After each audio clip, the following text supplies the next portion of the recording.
สวัสดีครับ hello everyone. Welcome back to Disco Elysium, and this is Dong Get Rich Channel. My name is Dong. Welcome back everyone. So we're back for more streaming sessions.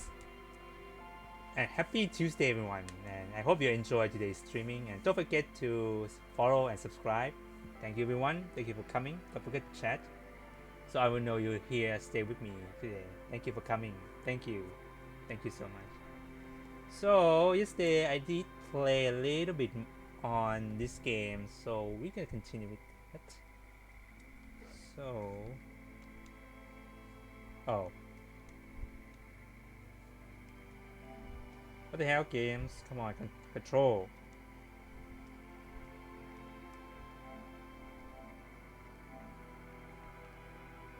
Oh, great, it's happening again. Okay, hold on. Why always this happen? Hold on. This always happens. Alright, let's try this again then. Alright. See.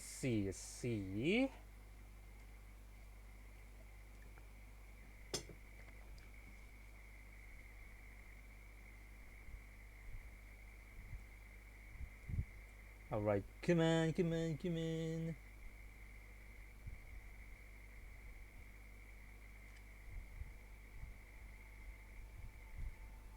Hello, Free Mind, welcome back.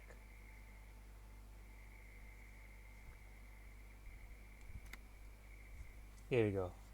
Hi, friend, how you guys doing? Hope you have a wonderful day today. So, today, I have a lot of things to be done. So, like, oh, I can interact this one again. Let's do some interaction before. Found in the trash, a cabbage of papers hanging from the board, with the permeables drawer inside. It takes about half an hour to piece one together, using the system you've devised. Which one do you want? I want this one. AKA Leslie and Burke. AKA the public indecency drunk and the property damage drunk is a cursed case. It has been passed from unsuspecting officer to unsuspecting officer for 10 years. On January 29, the unsolvable case made its way to you. Why you accepted it, it is unclear. Every officer, and indeed most civilians in general, know it's unsolvable. Oh yeah, unsolvable, right. You were so drunk, you didn't remember what it was when you signed on. Oh, That, or you were high. maybe Leslie both. will always take his pants off when he's drunk. Burke will always trash everything. It's just what they do. It is their nature. You cannot change the nature of a man, and you can't lock them away because public indecency and small-scale property damage are not Here we go. punishable by Sorry about that. incarceration. Need more voice. The only way for Leslie to stop flashing his genitals to bypassers and for Burke to stop dismantling signage and rear-view mirrors would be for them to stop drinking alcohol, which in their 40s or 50s, it's hard to tell because of their distorted features, is a medical improbability on par with you ceasing to produce the expression. Wait, why just keep them off the street? You would think that, but you're wrong. Where's the fun in exposing your genitals or breaking stuff in your own home? What? No, Leslie and Burke are on the corner of Main Street and Perdition because that's where the action is. Ah, I see. Can you keep yourself off the streets? Yeah, sure. Makes sense. Thanks. Voice in my head. Threatening fines, dragging them to the station, locking them up in the hellholes they live in, locking them up in the station, hypnotherapy, even trying to get the local gang of Zemyaki to take them out. The Zemyaki gave them ethanol, so Burke and Leslie would expose and rampage even harder. Oh. He tried it all, and still the complaints wouldn't stop, as they hadn't stopped for 10 years. Great. It's plain to see from the files that you, Satellite Officer JV, and Special Consultant TH had more important cases to attend to. You uncover cross-reference to several ongoing investigations, each brought to a standstill every time you drive down Main Street. Because there they are, on the corner of Perdition. And what is Leslie doing? Probably damage. No, that's Burke. Oh, Leslie's Burke. shtick is flashing his genitals, remember? Oh, How right, will you right. ever solve the unsolvable case if you can't even get that straight? Okay, Well, that's fair. turns out it's pretty simple. The case becomes considerably less comic one day when Burke takes a swing at your ledger. Okay. He must have confused it with the property he likes to damage. But the joke's on him. You're also drunk. Drunk out of your mind on potent Pilsner. You slam the hardened plastic board in his face, then proceed to beat him unconscious with it. Okay. In the process, the ledger sustains damage. The compartment within, reserved for permeable documents, is jammed shut. You stop your assault on the now unconscious Burke to open it, but are unable to do so. The officer began to cry, reports Leslie, who, at this point, is tending to Burke. Okay. He came at us, and at us. I think he was trying to kill Burko. While trying to kill Burko, you slowly come around. The permeables compartment is open. You've smashed it open on poor Burko's kneecaps. Oh. The good news is, Burke can't walk anymore. How is that good news? Yeah. Can't get out of his apartment, an invalid. Oh. With Burke to tend to, Leslie cuts back on the indecent exposure. Maybe he flashes his genitals to Burke. Oh. Who knows? But both drunks are off the street. The complaint stopped. The unsolvable case is solved. Which is also why the officer responsible narrowly escapes a disciplinary hearing. The end. Do you want to read another one? Yeah, sure, why not? I can do this all day, actually. It would be very interesting to read about these, wouldn't it? I mean, there seems to be a square-shaped entry wound in the victim's forehead. She's been sitting there for weeks, on her rocking chair, with a square hole in her skull, staring at the wall, her mouth agape. But... That's all you got. Oh. From the half hour you spent piecing it together, all you know is the entry wound was square-shaped. You never found the bullet. And then another body showed up, also with a square hole in his forehead. Sequin killer? Who knows? Those pages are missing. What next? What's next then? One day you may still catch the man with the square gun. Oh. Okay. What about the couch in an unexpected location? Some assholes brought their couch outside and hung out on it. In the middle of the street, on the roof, on the hillside by the motorway. You know, at an unexpected location. They were young, and they thought they looked cool on it. Really? They actually look like asshole, right? Insufferable dicks. Yeah, thank Young you. people are the worst. So anyway, you got a complaint about the damn sofa, or couch, or whatever it is. They were leaving it out in all these unexpected and whimsical locations. They took it to where they also took photos of themselves on it, and smoked cigarettes, and drank coffee because they felt it's intellectual. Cigarette butts, coffee cups, stupid couch. You had to clean it all up, and you did. So congratulations to you. Case solved. How did I catch these guys? No, you didn't have time for that. Oh. These notes show that you have what is called a real goddamn job. Oh. You don't have time to be chasing down the couch assholes. You have a real job to do. What next? Not much has changed in the meanwhile. A bunch of sodden papers still sags from the clipboard. Okay, so... Lonesome, long way home. I'll be done with this, okay. Here we go. Home awaits. Walk past Station 41 and through the market, past the Boogie Street spearhead to the other side of the lake, the frozen eye at the center of the district. Then past the video rental store on the corner. There, at the end of a street lined with pine trees, a small house no larger than a matchbox, 11 Voyager Road. You no longer live there. Those times are gone. And so are those people. Why did you come here? Why are you still here? And where's the dealer? You have to get back to work. That's all you have now.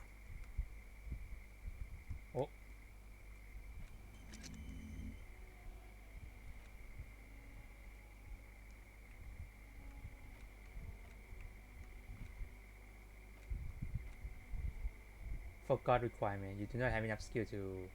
What? Hold on, hold on, hold on, hold on.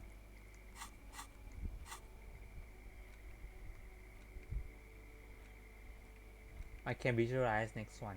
So I done with this one. Superstar.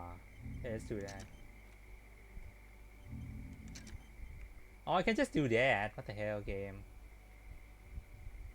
Bonus from thought logic -2 and oh fuck it. Okay, since it's 4 o'clock, let me go back here. Oh, we got new people here.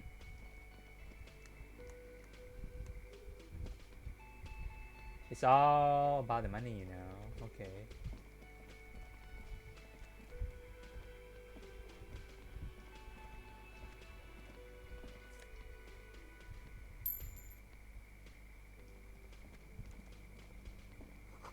These are drying. They smell of chemicals and pine tree. You see a heavy steel door with a prominent dimple lock. It's painted blue. What do this door You did? do? It's a door in the back of the kitchen. Why do you care where it leads? It's part of the. Is something about this place that make me want to know? Eccentric. But okay, I suppose we could look into it. As a side investigation. Right. Thanks, Kim. If you say so. Gart is the person to ask about this. The cafeteria manager. Right. Aroma of spice, alcohol, and potato hang in the air. Thank you for the monies. Who are you? A thin man is smoking below an exhaust hood, occasionally sipping from his mug. This must be the Whirling's cook. Cook. As you step in, he nods toward the table and says something in a completely foreign language. The only words you can make out are Garanzi and Kubek. Okay. It must be his name. Garanzi. Garanzi Kubek. Sounds representative. Fail. Oh, come on. The man puts his cup down and replies something, his left hand drawing arcs in the air. Drawing arcs in the air. He looks up at you, then looks away quickly, shrugging and muttering something to himself. Shrugging is an international sign for, no, I don't know what's behind that. Ah, okay.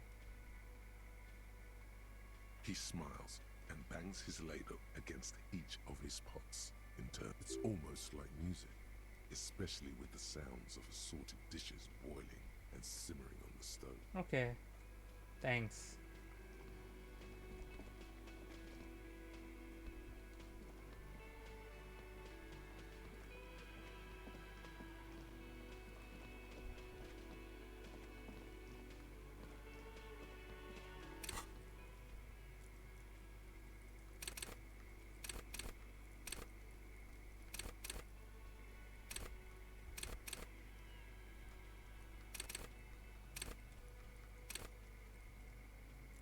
Oh, I can add more of these now. Explore wind passage.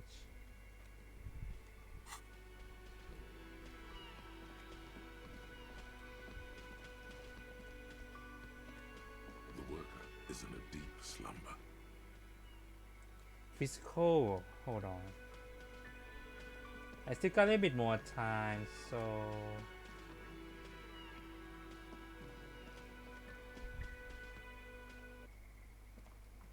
let's ask this lady then. I can't believe it's snowing again. It felt like springtime just a few days ago. Do you have some of your salt? I think I could use Sure, some. I'm done with them. Go easy on that stuff. It gave me a terrible headache. Okay. Of course. Where to? Where am I? What do you mean? I'll be disoriented. This is a call, right? Yes, sir. District of Martinez. This intersection is called Roundabout North. Okay. He knows where we are. He just wants directions. Thank you. Okay, not right now. No problem. Hold on. So we got salt now. Aroma.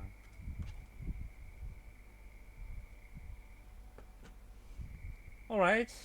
Aroma and inspect the body. We can go back to inspect the body. Yeah.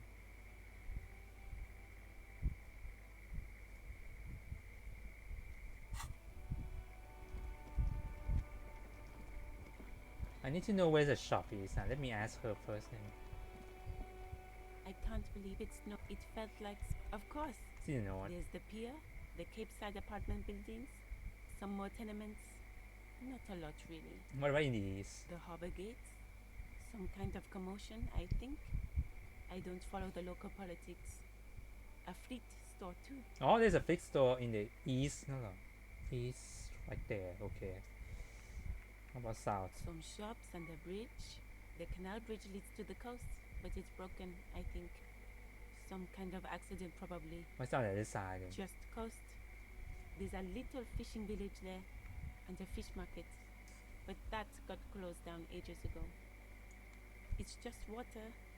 No, actually, I think they call it the Martinez Inlet. There are some islands in the bay, but they're hard to reach. No problem.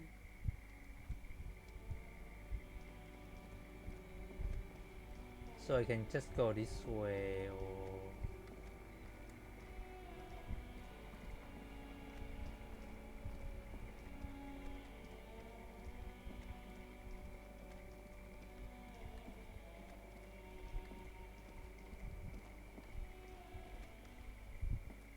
There he still is, looking right through you with his white eyes.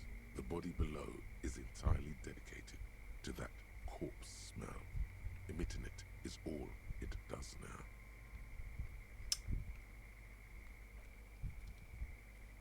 Wait, I had to use it on the body. Hold on. Hanging on the backyard. Suppress the urge to throw up. Oh. So what do I need to the endurance? There he still is, looking right through you with his white eyes. The body below is entirely dedicated to that corpse smell. Yeah, I cannot do it just yet. No.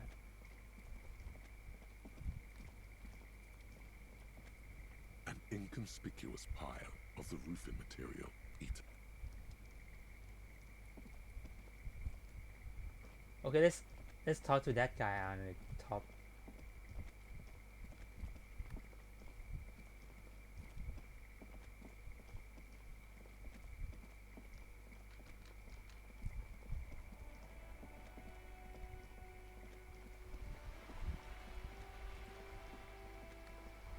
Wait. This coin-operated viewer is facing southwest. Its coin slot is full of fossilized bubble gum, rendering the machine permanently inaccessible. Vandalism. Probably some kids.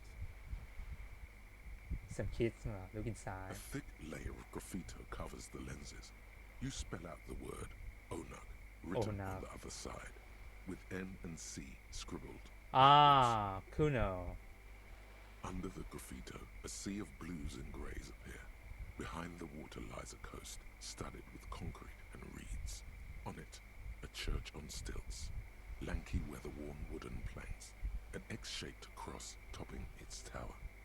You know this to be the star of Periconesus, or the Cairo, the central symbol of the Periconessian church, a star, a great moral height to be strived towards. Around the large wooden building you see chunks of sea ice gathered on the beach, and a small tent set up on the ice.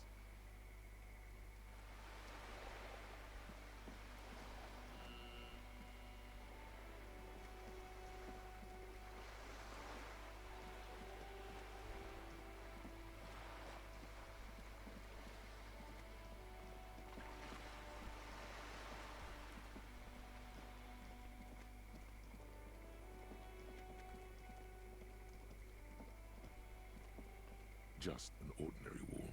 Nothing to see here.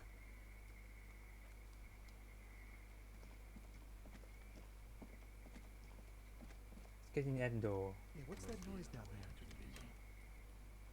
there? Another way or what?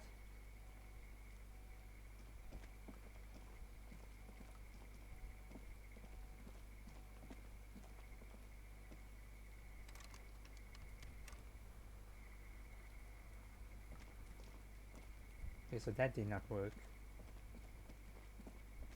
Alrighty. Since that did not work, oh, come on.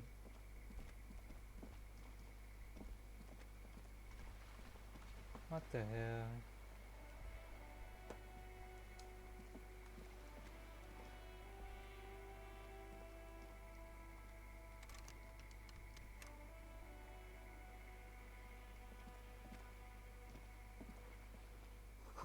Yes. Hey, up here, Pigo. Pigo?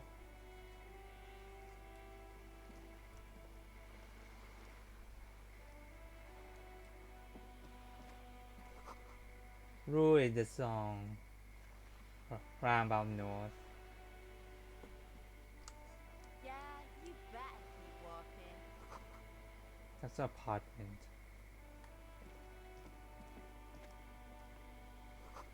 Inside the frame of moral cycle in repair and the tools used to disassemble it. Oh.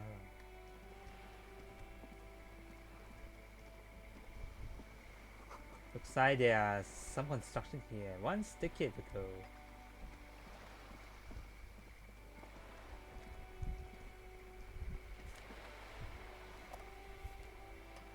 Magnesium. Dock reserved for resident. Brew doesn't get a line. Oh.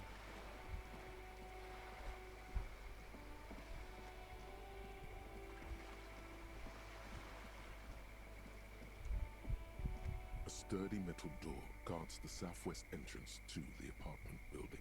It's locked. Nah, I don't have time for that.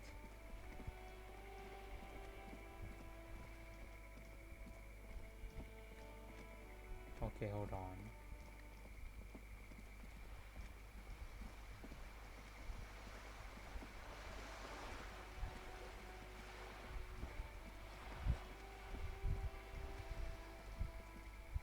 The thing I see,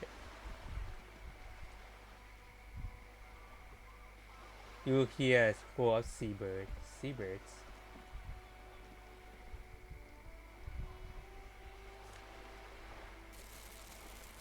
Plastic bag. Okay. A spatter bullet hole line the wall. What?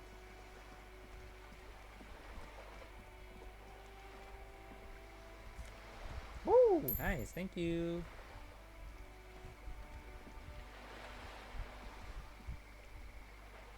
I don't start trouble, I fix it. Oh, what the hell, man?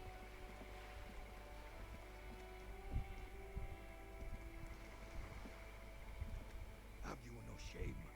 Whining about your back every time you bring out the measuring tape.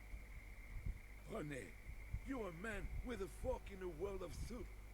Please, let's just try to enjoy the game, alright? I'm trying to, but you keep breaking my concentration. You're old. I can see that. We're both old. Now stop grabbing your ass like it's a girl. These manly men are playing balls. Ah, This is a ball game. ball game. Grab a ball and play it. Don't ask questions. Shoot first. Ask questions never. Okay. No, you got this. There's the ball. You're the game. Let's accept them first. See? Your munching and complaining have ruined my concentration.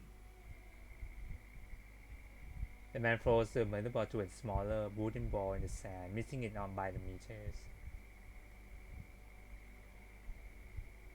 Ah, mon Dieu. The pain in my back is unbearable. I can't even say if it's in my back or hip anymore. Feels like it's in both. He tried to measure the flow. I hope you pass out from it, you goddamn jellyfish. Men like you are the reason this nation is sinking. Standing tall and proud, he looks at his partner with disgust. Trying to throw something as close to a predetermined point as possible. Measuring. This must be the age-old game of pretend. Pretend. Shush. Ignore them. They don't know what they're doing. They're old. You are letting down yourself and the team. Get in the damn game already. Alright. Eyes on the ball, Dinky Winky.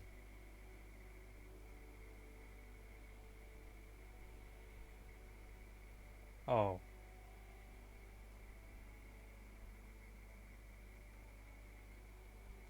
See? I hope you... Trying to shush. Ignore. Doesn't matter what team. What team? Pick a team. Any team. The blue team. You're letting them down. Get in the game and throw the goddamn ball. Okay, physical instrument. Calm down. Eyes on the ball, Dinky Winky. Why outcome it's great. 42. Fine. And it's a success. I done it. Hello, Whitemore. Thank you for coming.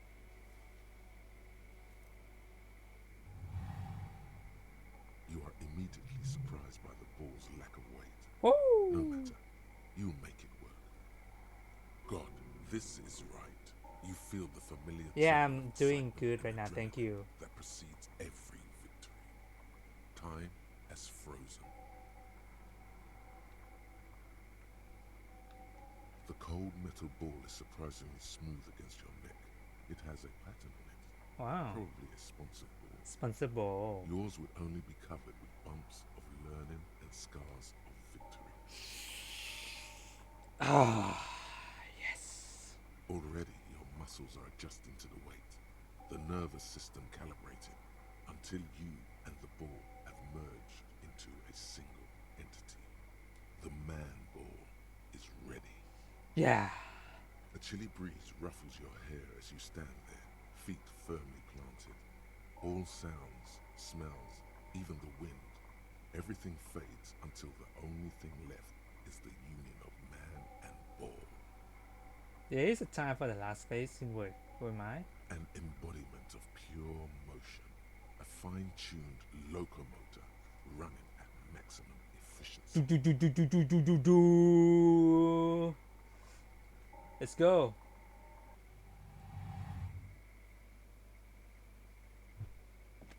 Ah.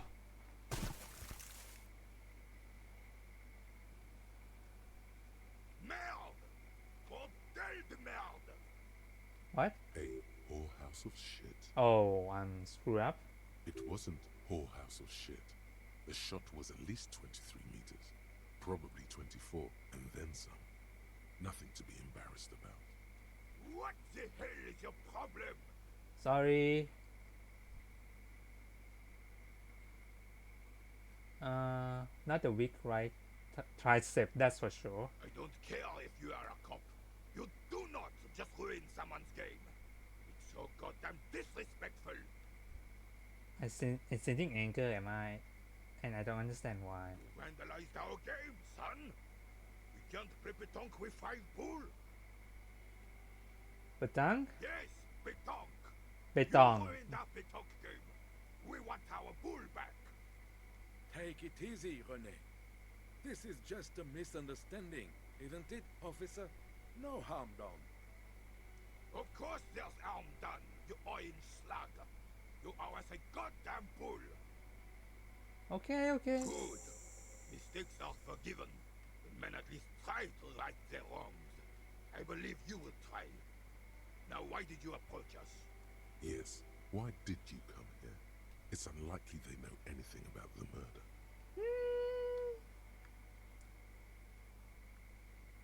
Unfortunately, I don't. Unlike most of the locals, I have no qualms about assisting law enforcement. Right. But this affair has passed me by completely. And most of the logos. In Martinez, the union is the law. So can you really blame them? But you don't have a problem with cops? Cop is a pejorative term. I don't have a problem with policemen. On the contrary, I admire the effort to bring order to our streets. Oh, okay. He doesn't know about the crime. Your time is better spent discussing politics. So, okay, you don't know anything? If I knew, I would not be afraid to tell you. I simply don't. I'm an old man, not a coward. The daily business of the riffraff no longer concerns me.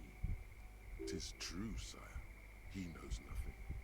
Okay, he knows nothing. You seem to be playing a crater. Yes. The terrain here provides an interesting variety to a familiar game. Was there an earthquake here? No. It was left by heavy artillery fire. It's a crater left by fire, but why then? Why what? Why what? Why the heavy artillery used? Because that's what happens when communards hijack your country, execute your supreme leadership, and turn your capital into a slaughterhouse. You use heavy ordnance to clean up your home. Wait, who are the commoners again? Commies, communists, Ah, socialists, okay, anarchists, sorry. call them what you like. They just chose the name to feel special. Senseless sentimentality. Okay, okay, okay. Did you use that? Sadly, no. It was the foreigners who brought them to their knees. We fought valiantly. Too valiantly. So valiantly we got licked. Should have fought dirty, like they did with their suicide sex cult propaganda and mad anarchist women strapped to shrapnel bombs. Okay. We didn't so, and we lacked caliber. God bless him, but the suzerain's cannons simply weren't big enough. Why shall them we shall them here in Because Matisse? this place is a damn beachhead. Which head? And to soften the commies up first. Yes, the military coordinated amphibious landing to take back Revachol. Right. Martinez was used as one of the 3 footholds in Revachol during Operation Deathflow in 08. The other 2 are off in Stella Maris and the Delta. This here is Blood Ground, where coalition boats first made landfall and cleaned those rabid dogs out. Most likely, they played pétanque on their mangled corpses. Okay. Blood ground. You got old René going there. Like he isn't hungry enough already. Is that why everything is so bombed out? Damn right, son. They laid the fire of hell on the city before they stormed it. And it worked, too. The rest of the city got cleaned up, but Martinez they keep as a monument. And now the Union Socialists are practically running the place. Well, it's your own damn fault. You, we, the coalition, Revachol, whoever you want to blame, never finished the job. Officially, the party never surrendered. Of course, they still all influence. You don't even begin to truly understand the players of the table, let alone the specific circumstances surrounding the... What do you think? Thinking men have opinions on these things. Present one. Is in one, no? There should be soft socialists paving the way for the hard-working class. For when power cleans up our mess and how now they rule us. This coalition seems quite capable, actually. Calm, just don't understand how money works. Nothing, I don't think I just do. I just do, really. I'm just so damn sorry it had to be the coalition. After 8 years of fighting those hyenas, boiling cats for food and drinking piss in the mountains, I would have preferred if the Right Honorable King Guillaume returned to Revachol, or even if that damn clan Foussel had risen from the grave and led us. Sadly, that was not the case. Okay. Instead, all that is just, holy, and beautiful in the world was wiped away, and now it's neon signs with toothpaste ads everywhere. Foreign influence peddling garbage and stupid music on the radio. This is just what the commies wanted.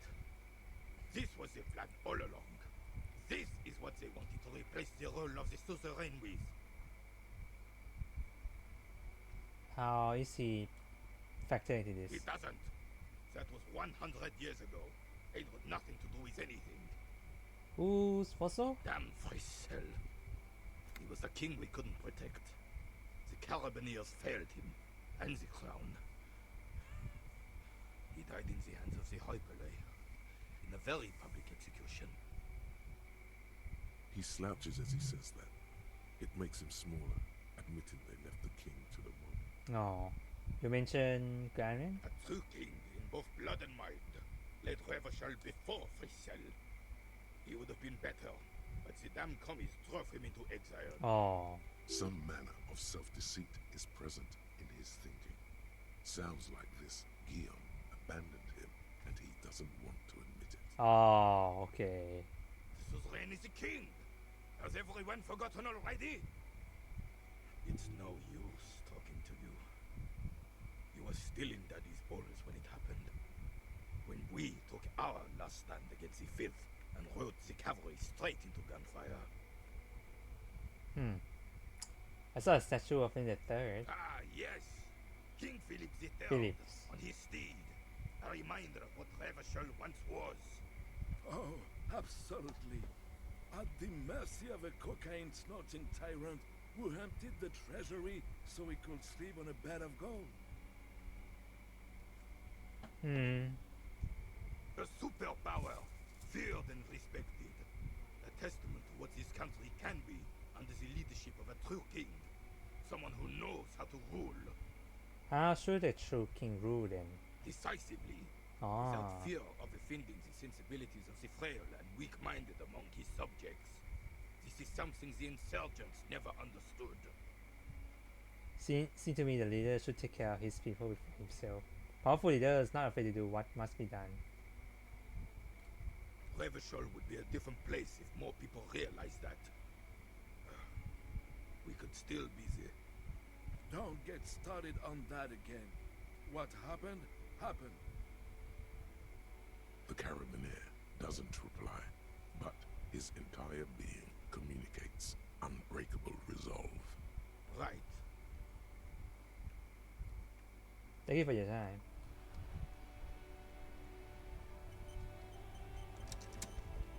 I have really outdone myself.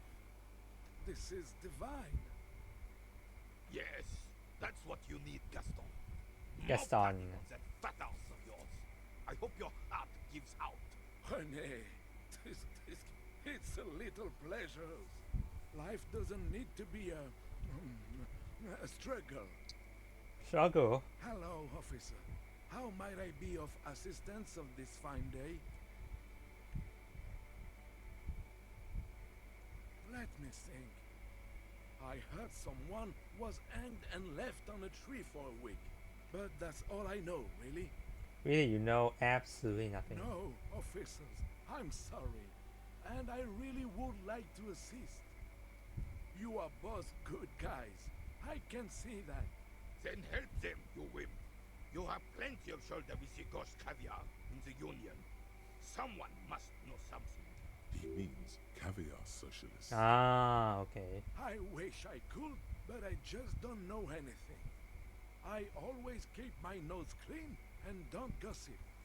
Everyone knows and respects that. Okay, that's true. Odd.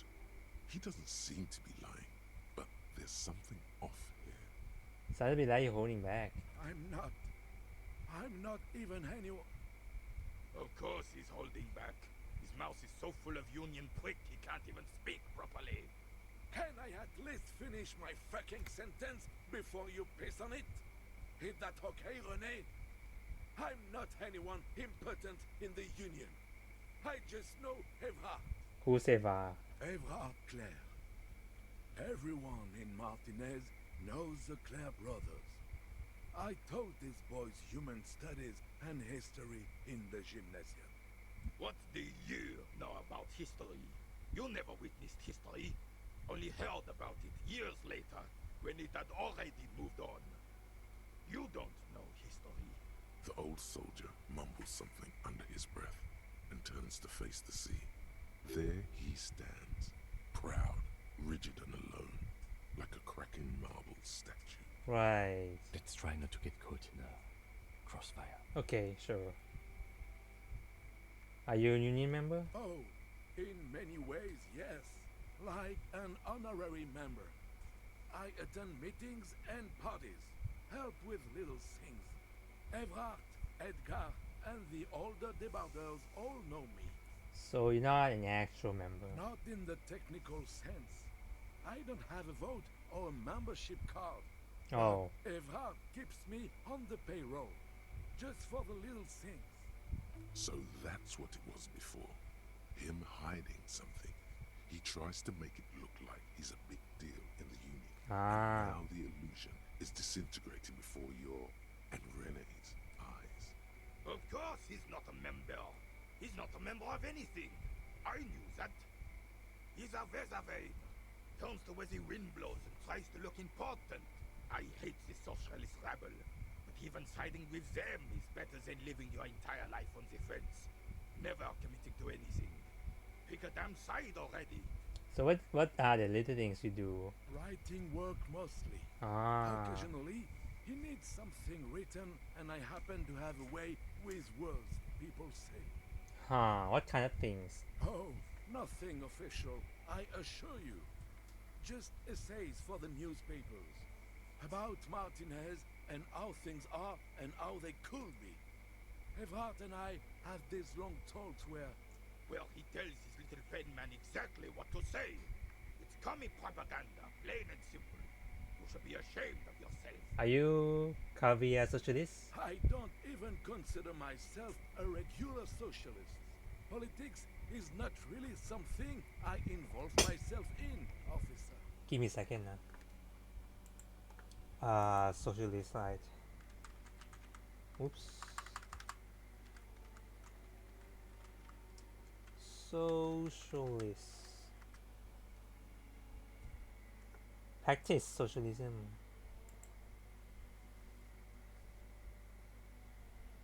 Equal. It means equal. I want to give people free access to basic.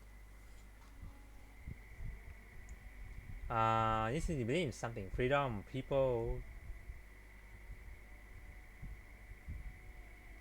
It's not really something I get involved myself, officer. Yeah, I'm keep my nose clean too. Just easier that way. Yeah. Besides, life isn't as black and white as René's of the world tried to make it seem.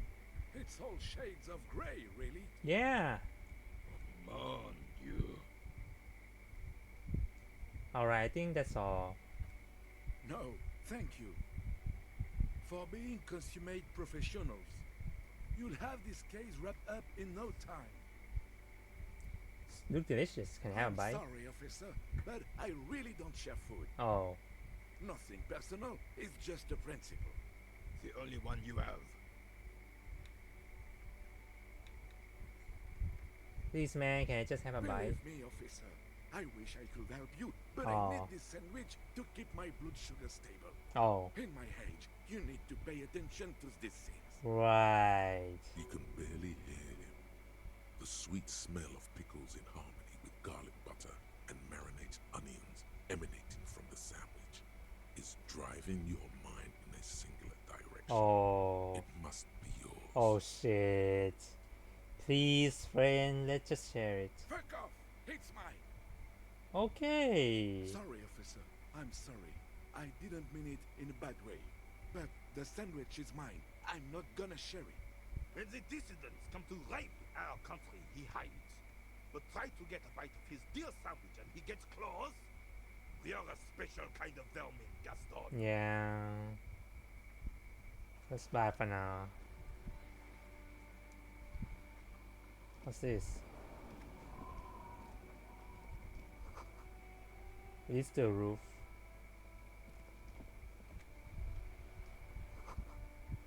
The spirit ship and click of swallow fields. Yeah. Oh god, my eyes. There's so many things to read. Okay. These cutscenes have video sight rating on it. Dynamic, meaningful, cracking open, a gusty wind, Smell of yeast and beer. A perfect place for 10. Oh my god.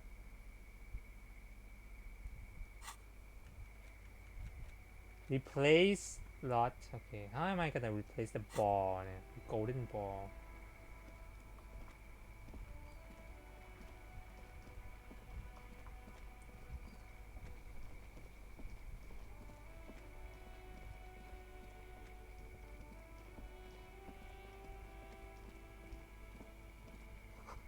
Magazine. Most able-bodied men. Issue top 10. Jump Jams. A popular band Chris Mack. Who are you, sir? Welcome to Rivachol. Never sure. Why you address my partner like that? Don't you welcome to Revachol me. My grandfather came here from a 3,000-year-old racist isolationist culture. Oh my While god. your ancestors came to this island a mere 300 years ago. Every school of thought and government has failed in the city, but I love it nonetheless.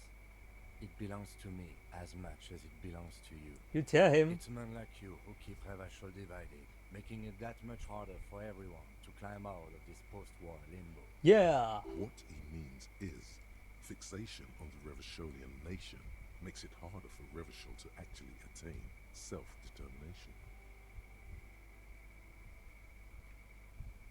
He's right. Oh, come on, man. I just said, welcome to Rivachol. It's a lorry driver thing. I know exactly what you meant. You think my kind doesn't belong here, that I should watch myself and behave. But you see, I'm an officer of the RCN. It's actually my job to make sure you behave. I would advise you to remember that. Silence. The air between them becomes tense. Whoops. Your partner needs backup. Now's your moment to shine. Oh yeah.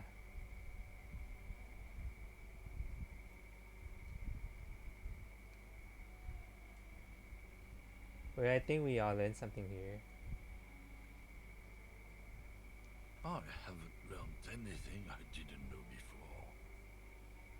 The lieutenant exhales and resumes his regular calmness. And then that's settled. We have a couple of questions. Whatever you say, officers.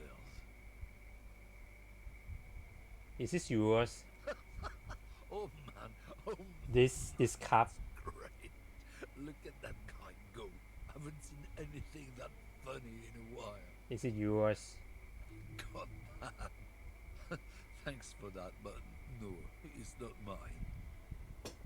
Great. What was the argument about? It's about biological determinism, natural law, the sorting of the races. He spit the ground. Not the most popular topic nowadays, with the coalition in charge and all. You might want to change the topic. That is, bury your head under the sand like common sheep. Oh, so it's just racist. Makes sense. I'm not just racist.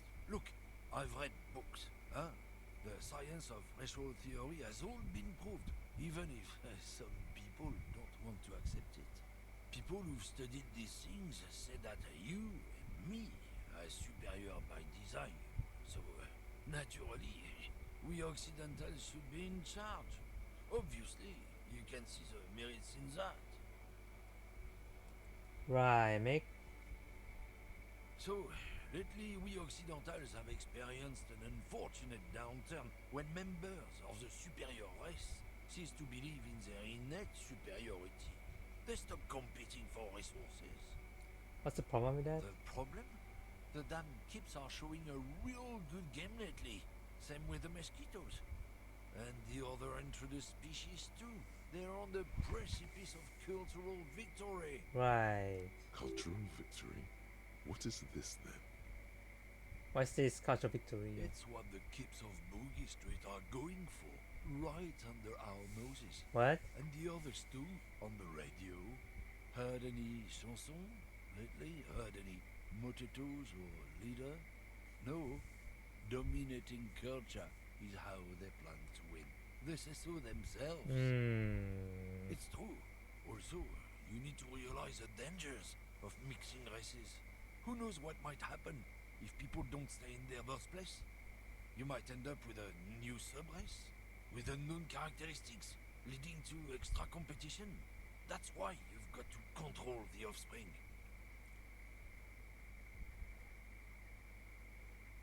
I think it got down with.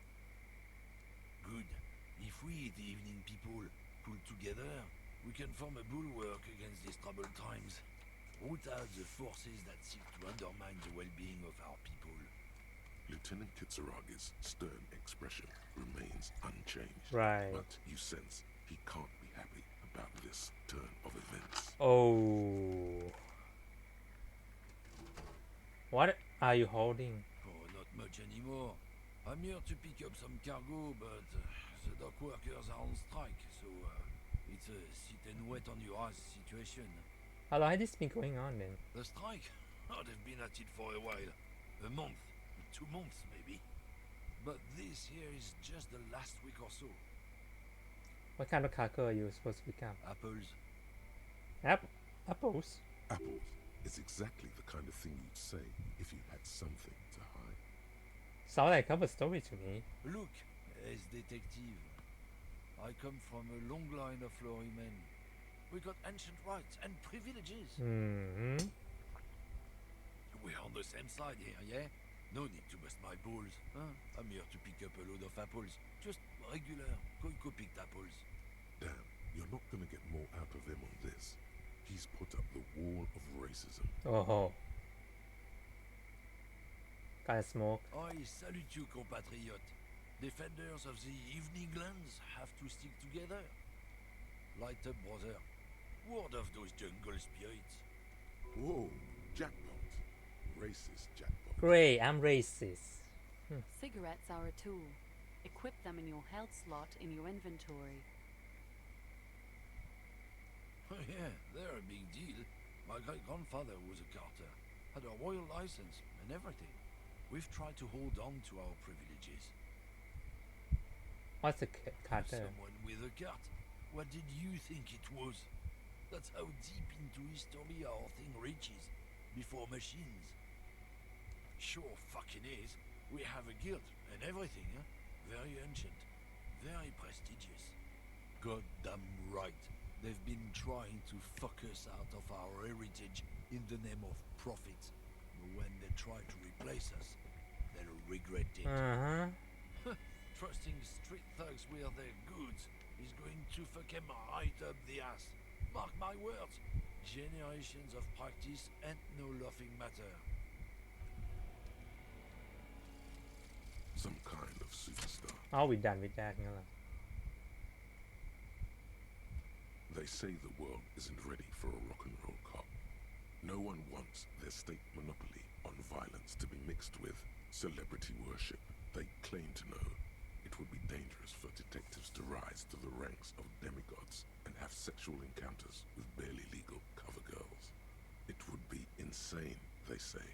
To all this, you say, fuck off and die, in a cool voice. You people have no idea how good these cops are gonna get.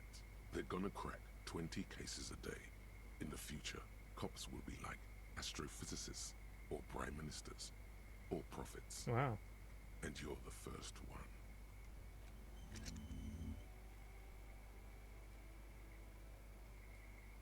Learning cap for visual raise to 6. Oh.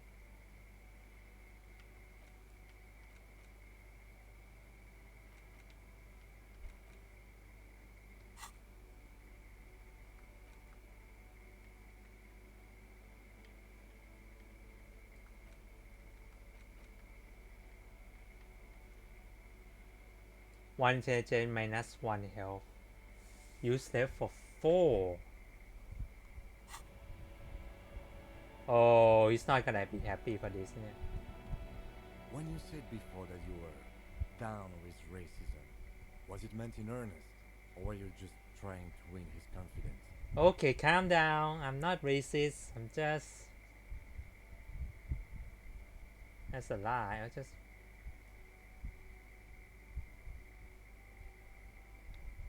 I I suppose that's a relief. Yeah. Just be careful how often you avail yourself of this technique. Yeah, I know. A lie may be useful in the short term, but I have a way of catching up with you later.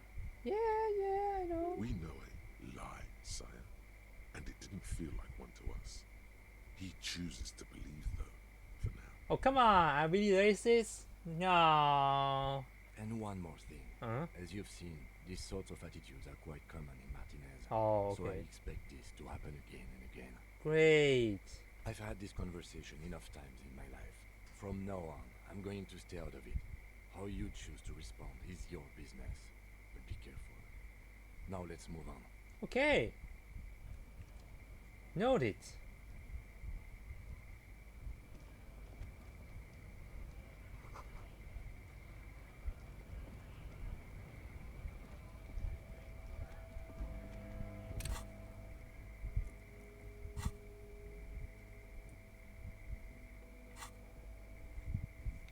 Explore secret passage.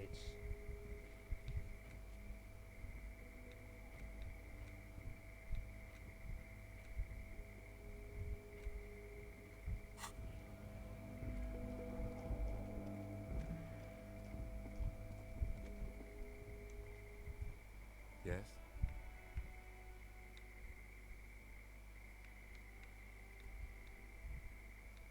What do you want to know? You mean like a brief? Do you want me to brief you again? There's no reason to wing anything. If you didn't get the brief, that's okay. I did. 3 days ago, the RCM emergencies desk received a report about a security guard who was found.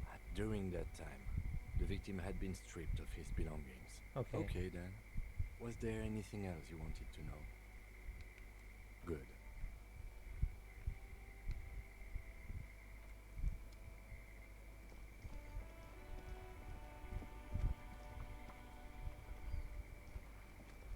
Hold on.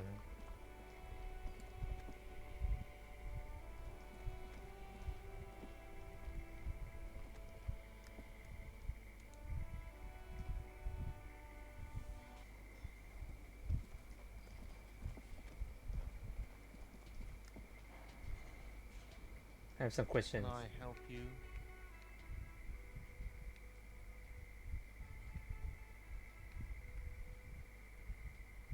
Do I return the key yet? I don't want to return the key just yet.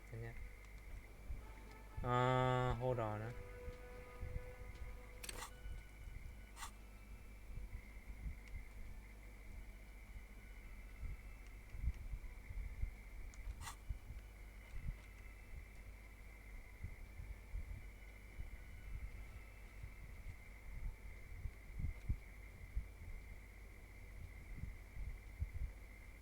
Find a bottle of alcohol, put it in your hand.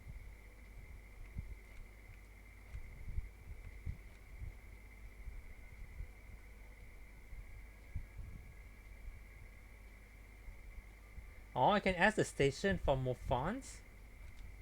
Okay. Let me ask the station then.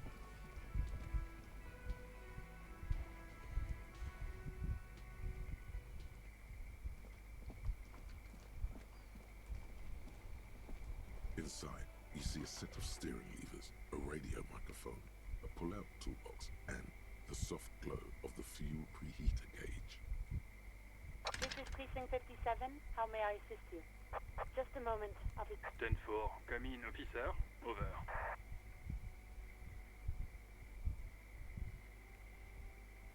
In dire of financial assistance. 10-4, I hear you.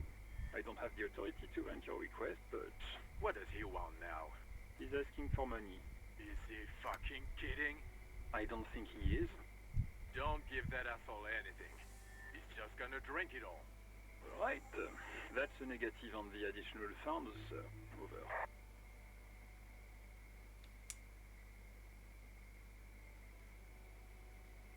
He says he's in trouble. Doesn't have a place to sleep.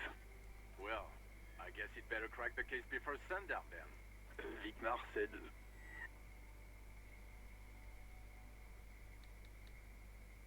He says it's important to the case. He isn't getting a red cent. You can tell him that. Request denied, sir. Over. Anything else, sir? Over.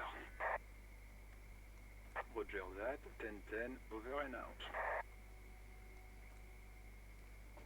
Oh, great.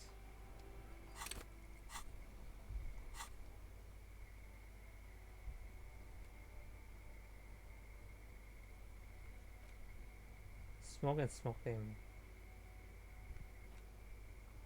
It's unclear how. Okay, I need to find my badge and my gun.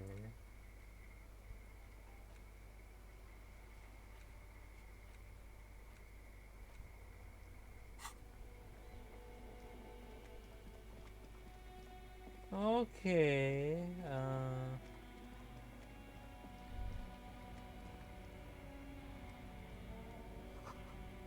3Gs, how idiomatic.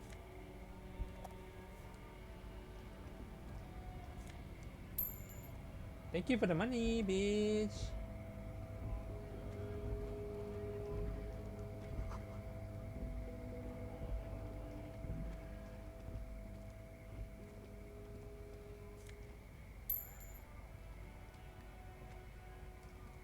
A lorry stuck in the traffic jam. This big, heavy Grad-made machine is well kept for such an old machine. The windows are clear.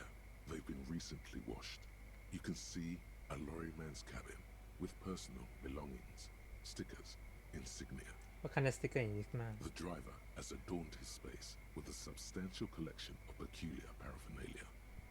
Proclamations about honor, strength, and purity are glued to various panels.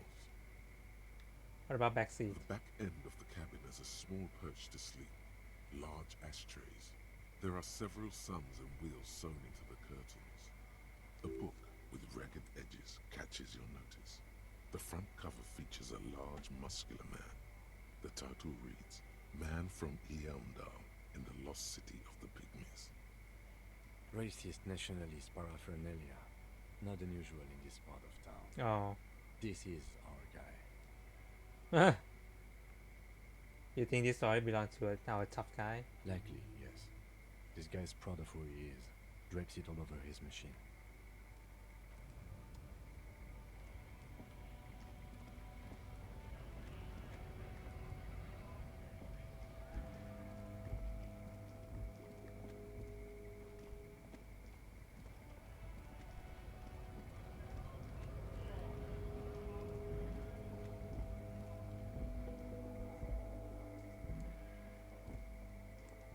Let me see this. Yellow rose, dozen of them, tulips too.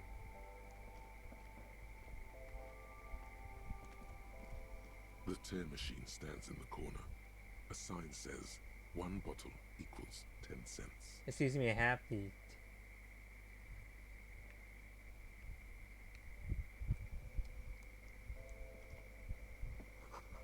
Pop song plays in the video. A small cabinet on the wall is filled with various medicine bottles, Oh. nasal sprays, and blister packs. They all bear the Saint Baptiste Pharmaceutics logo. Their logo is the bloodless rose, pure white, untouched by harm. Just ask me if you need anything from Saint Baptiste. We don't stock prescription meds, but we do have Nosafed, Duramine, Magnesium, and Hypnogamma. Oh, I can buy health.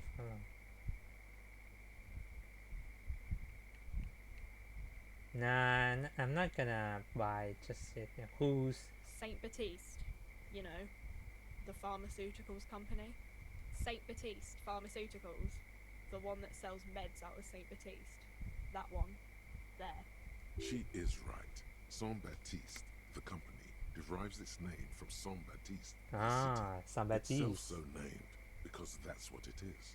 A rare case where that really is the full etymological history. As far as almost anyone knows, at least. What this product do? I don't know. Let's see. Nosafed is a nasal spray. Duramine is a really good painkiller. Magnesium is a dietary supplement.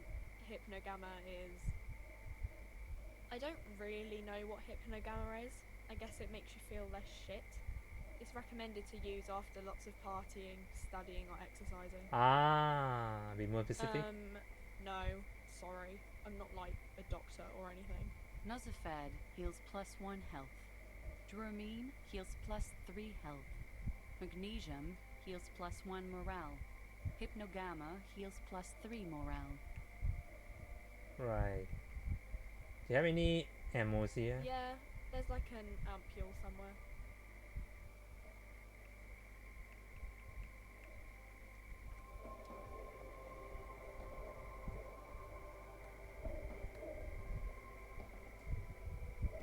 You see several packaged raincoats fill a low shelf beneath a display of croissants and juice bottles. The raincoats are transparent, except for the big Fritta slogan on the back. Not yet. A colorful display of cigarettes and alcohol bottles line the shop wall, inviting you closer. There, in that dark green glass, all in vain. The great flowing river of warmth, wine, alcohol, beer, alcohol, love, alcohol. Sure. If you want something, I can get it for you. Just let me know and pay and stuff. But I'm obliged to inform you that both alcohol and cigarettes damage your health. But I guess you already know that. Yeah. Know this, you will never finish your alcohol quest if you don't buy beautiful alcohol. I had to buy beautiful alcohol. You gotta be kidding me, right? Which one is a beautiful alcohol? I don't get it. Yeah.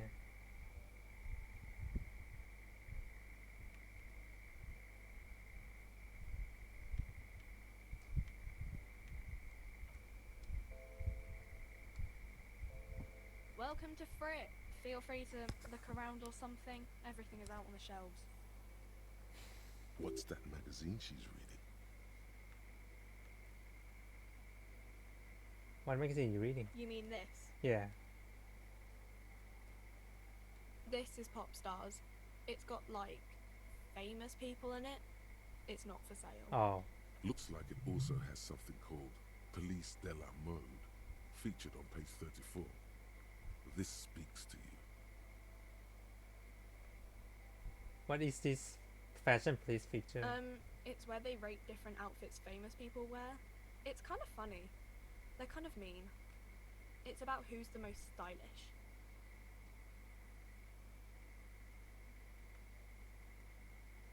I bet you would take the prize. So, who is the most spicy? It can't be anyone, but No. I don't like it. I hate it. what? We are not the fashion police. We're the real police. Okay. I'm not really supposed to be chatting to anyone, but I'm a cop. I don't really know anything. I mean, I know it's there, but I haven't seen it, so Do you know the man who died? not really. Not really. No. I didn't know him at all. How long has been there? I don't know really long. What do you think it happened? I don't know. Wow, you don't know anything. What the hell, man? No need to worry. It's just standard procedure for us to ask around. If you hear anything, let us know, okay? Okay. Thank you. Uh-huh.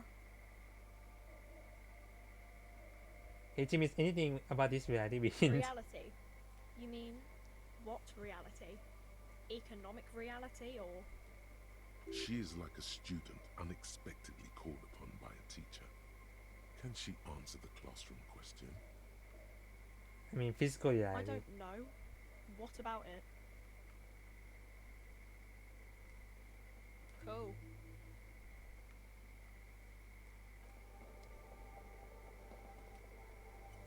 Oh, autosave. Thank you, game.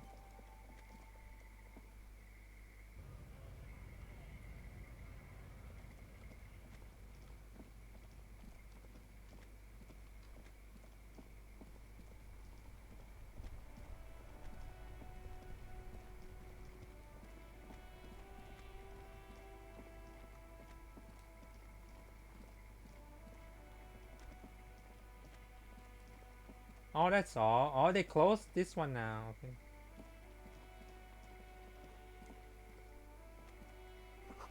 Waterlock sound. Order. Royce. Oh, this is pawn shop. This is where they. Okay. Finally. Got something to drink, bitch. Fingerless. What? Let me see that.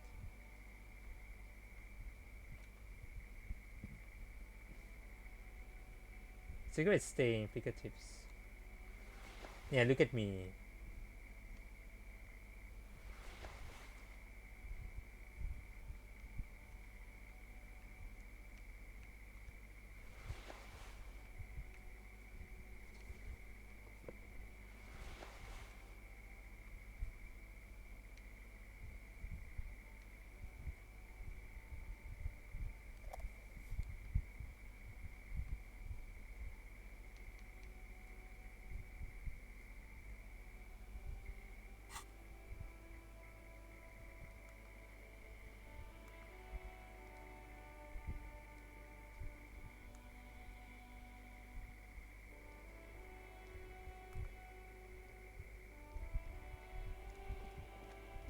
Oh, control my light นั่นเหรอ oh, wow.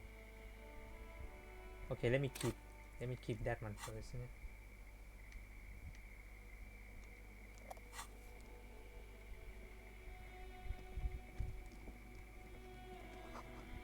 Butter sign now. Can we no one fix this till Wednesday?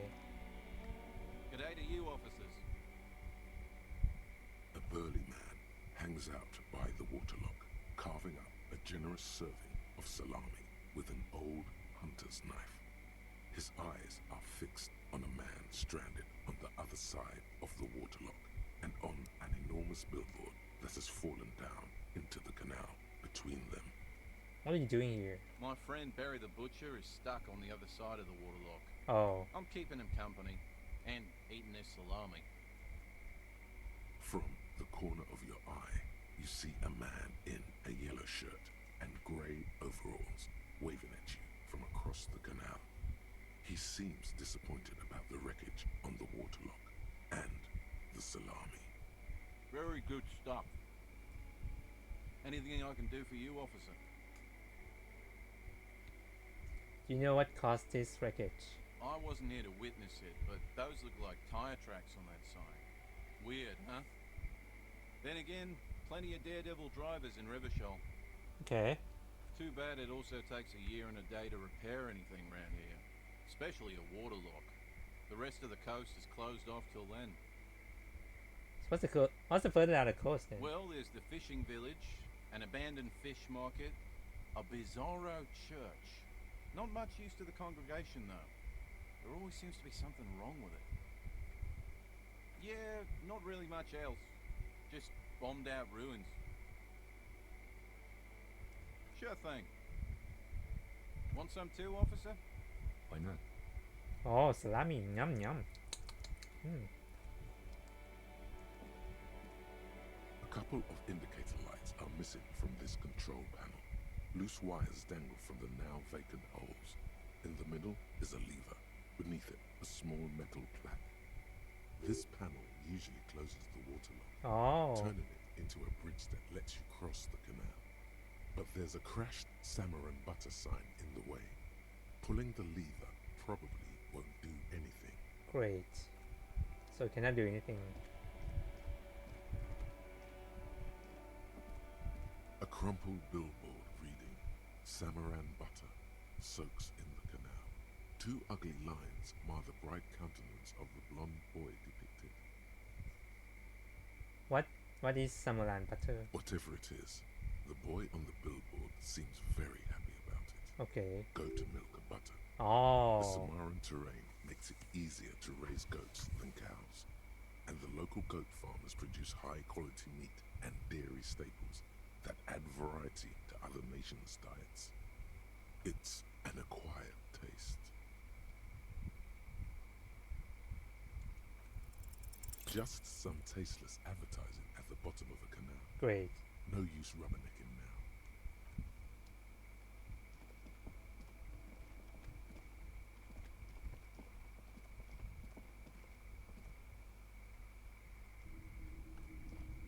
Oh lordy.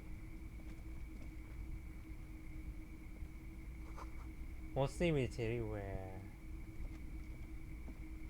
What's this? Some kind of machine. In the dark, film project swaying away. Bust of a woman. Welcome to the pawn shop. It's not often that I see officers from the RCM in my pawn shop. What can I do for you?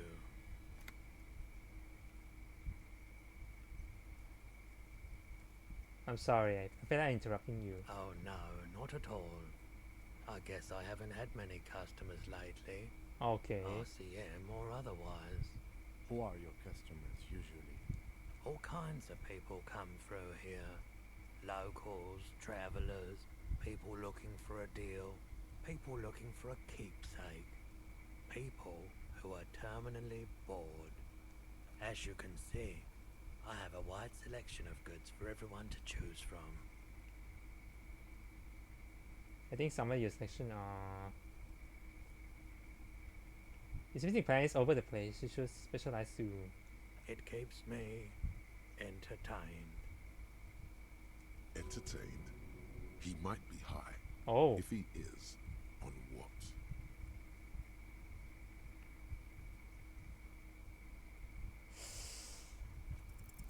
Feeling warm and enthralled by the movement of light, while the mind continues to race forward. Lucky bastard. He's probably on Parolidon. Oh. It's tough to come by on the street. Hold on, what is that? A drug developed by the military to treat and prevent radiation sickness. Oh. It has psychedelic side effects, and it makes your eyes turn yellow.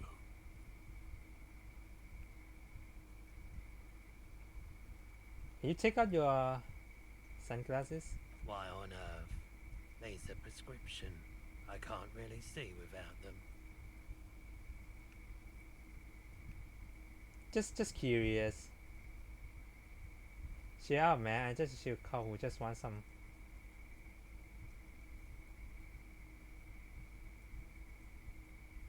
Parolidon is just something since the People's Power disaster. I was with the Emergency Relief Brigade. Had to take it for radiation sickness. Okay, sure. He's taking for mental and emotional, not physical pain these days. It's a mental pain, Great. The people pie, what's that? A bad idea. Some poor leftist built a particle decay generator in hopes of bringing affordable electricity to underserved communities. It malfunctioned. Radioactive waste everywhere.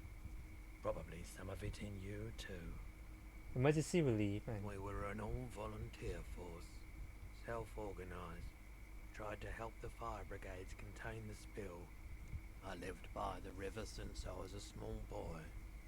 The Esperance. Didn't have the art to let it all go to shit without trying to do something to help out. There wasn't much the volunteer force could do, however. We wasted years in the river mud. Years getting sick.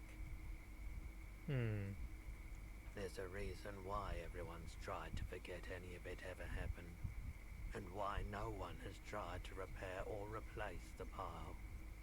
So much disappointment, an early death, cancer mostly.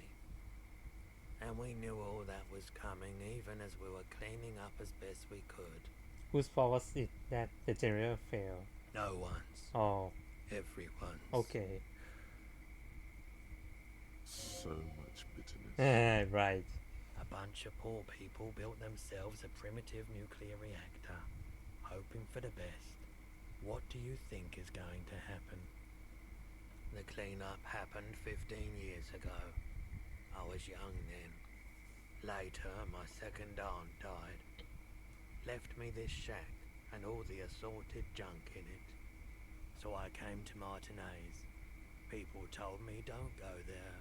It's a shithole. I said, people, we just had a nuclear pile meltdown. I'm gonna get as far away from Forburg as I can. Still in the same city, but Yeah. I like the theory more than the story. Outward movement, not vortices. Yeah, you gotta get in on those vortices, my man.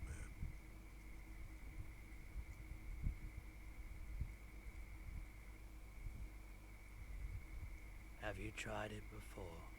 The lieutenant steps away, pretending to admire some of the knickknacks on display. Looks like he doesn't want to get involved. He won't be your knob, but he won't be thrilled about this either. Oh. If you say so. Oh God, I get it now. Here you go, man. Yes, darling.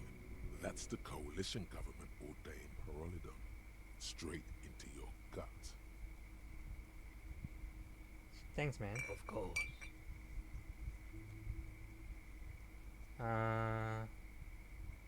I doubt it, but I can try and answer any questions you may have. Know anything about the reason hanging? I do my best to keep my distance from all manner of butchery. Why? Bad for business, bad for everyone. He doesn't know anything. Great. That's all I got. The pawnbroker's gaze is already fixed on the dancing colors. Do you have any guns like the one carried by officers? Someone else came here earlier today Oh? asking the same question. I promptly sold her the gun you pawned a couple days back. I pawned the gun. The lieutenant shifts from one foot to another, alert. Wait, I saw you on my gun? You were adamant about getting rid of it, officer. Oh. Said you were undeserving of a service weapon of the Revachol Citizens Militia. Great. And I don't like keeping guns around the shop for long. Off-the-charts photon emissions. The unhealthy kind. What's the buyer police officeman to? She didn't seem like She. although she kept referring to herself as a pig. Pig? Which was odd. I found her interest in the gun a bit obsessive. But I was just happy to get rid of it. And of her. Truth be told, she was terrifying. Oh. Right, so let me get this right. You sold your sidearm, issued by the Citizens Militia, and now a civilian is running around the streets of Martinez with it? Shit.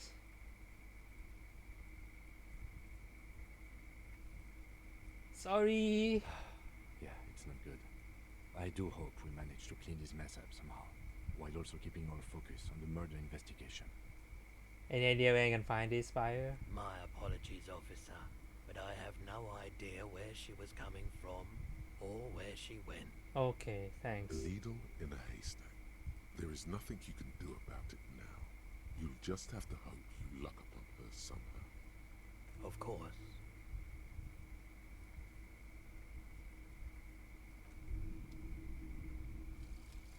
Indirect modes of taxation.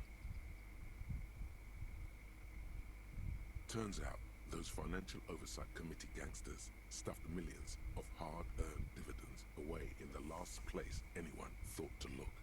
The hearts and minds of everyday Revacholians. You need to spread that deregulation gospel to the people. Tell them about that foreign fair tax. Preach that 98% gross burden. Preach it, preacher man. Set the brothers free. Taxes are racist. Right. Ultra liberal.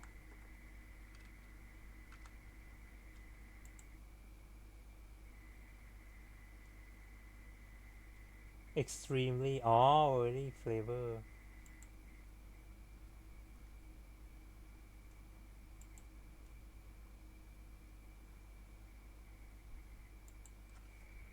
Another one of this shit.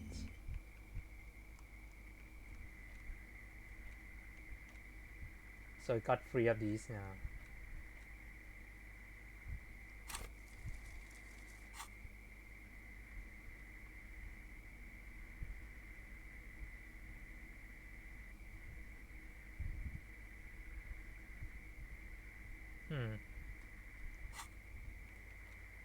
Keep looking, maybe someone else know something.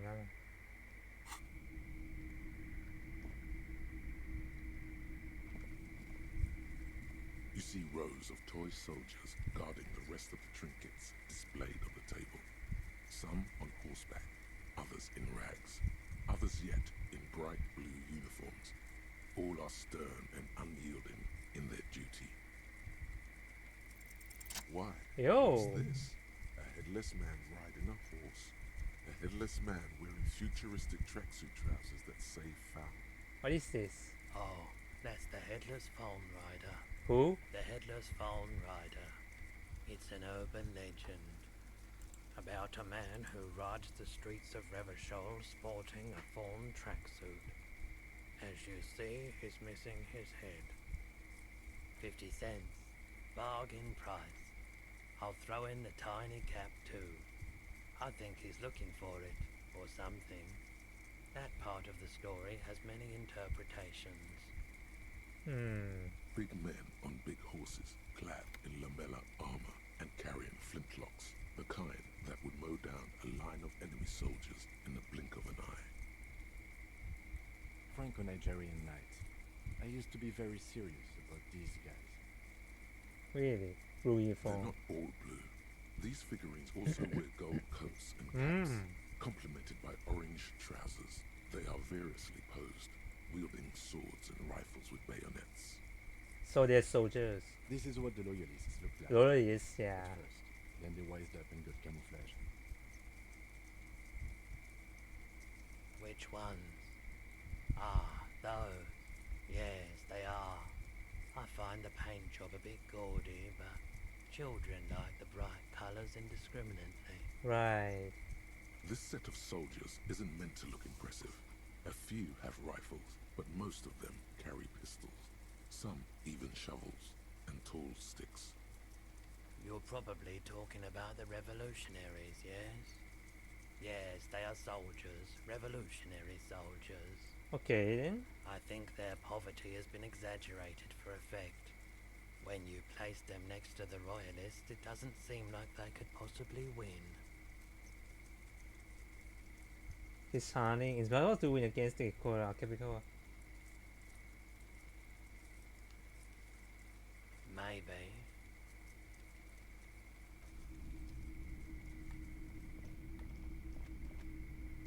A typical Martinez streetlight sits among assorted floor and table lamps. Is this street lights? Yes, officer. As you see, it's in perfect working order. His manner is casual, but his speech is careful, measured. He wants you to know that he has nothing to hide. The light pole has been carefully cut. And the wiring has been redone and attached to a standard indoor plug. The light buzzes faintly, but persistently. This would make quite a statement in your living room. Where did you get this?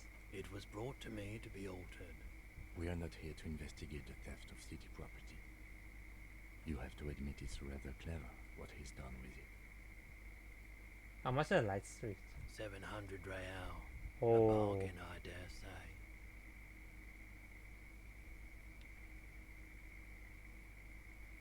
There's also the matter of rewiring, but the most important transformation is the light's placement among ordinary indoor fixtures, which has adjusted its morphological field. The light became suitable for use inside the home just a few days ago. Right. The boomboxes on the shelf look well loved and well traveled. Chipped, dented, they stare at you with the unblinking eyes of their tape reels. One especially catches your eye. Deep gold and amber plastic with a big old handle on top. A classic boombox that says Stereo 8 approved. Stereo 8? No. Just make sure it works before you buy it. It's the Harman Welshie W2, made in Vespa, designed in Seoul, plays all reel-to-reel format, 2mm, 8mm, 12mm. It's even got a little radio in there. It'll set you back 12 real. What I really want to know is this device come handy in my police work? If police work means playing tapes, sure, you can use it for that. Okay. Or any other time you'd need to play a tape. Are you sure this is all in the working order? Absolutely. I've tested each one myself with recordings of speech, found sounds and music from a variety of genres, even though I don't really like music. Okay, we're done here.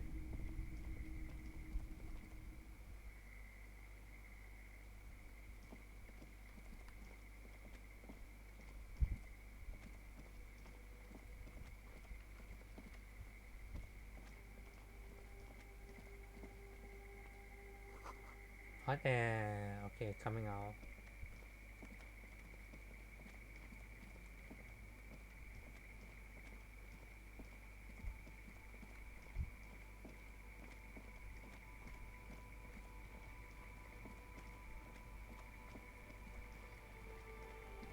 What's this?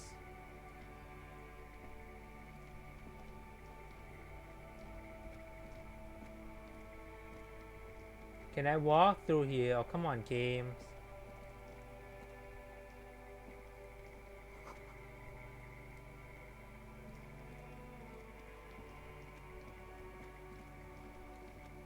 Let me see the bookshop.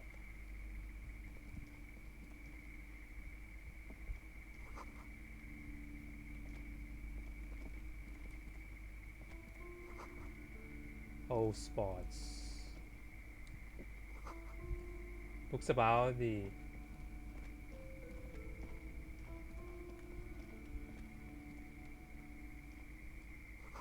tools of fascist magic. Brochure, okay. Okay, ladies. Welcome to Crime, Romance, and Biographies of Famous People. My name is Plaisance. Be welcome, and please take responsibility for the energy you bring into this space. Before we go, you seem to be well off enough. Can you give me some money? Are you owner of this store? I am the proudest owner of our little shop of culture.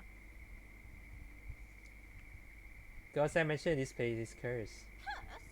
Who said that? Annette? Yeah. I will have a word with her. This place is not cursed. It has a robustly magnetic energy. Good for commercial activity. My business is thriving, sir. What in God's name is she talking about? Annette, yes, my daughter. I hope she wasn't slacking off again with her nose in science fiction. Tell me, was she at her post doing her job like a proper girl? Yeah. Wonderful. Did you talk to her? Yeah. Great. On a scale of 1 to 10, how compelled were you to buy books after talking with her? I mean, I try to be good with kids, but you're really polite, actually. My precious, their dedication brings joy to my heart. If you have children, I hope they turn out as great as my Annette. Oh.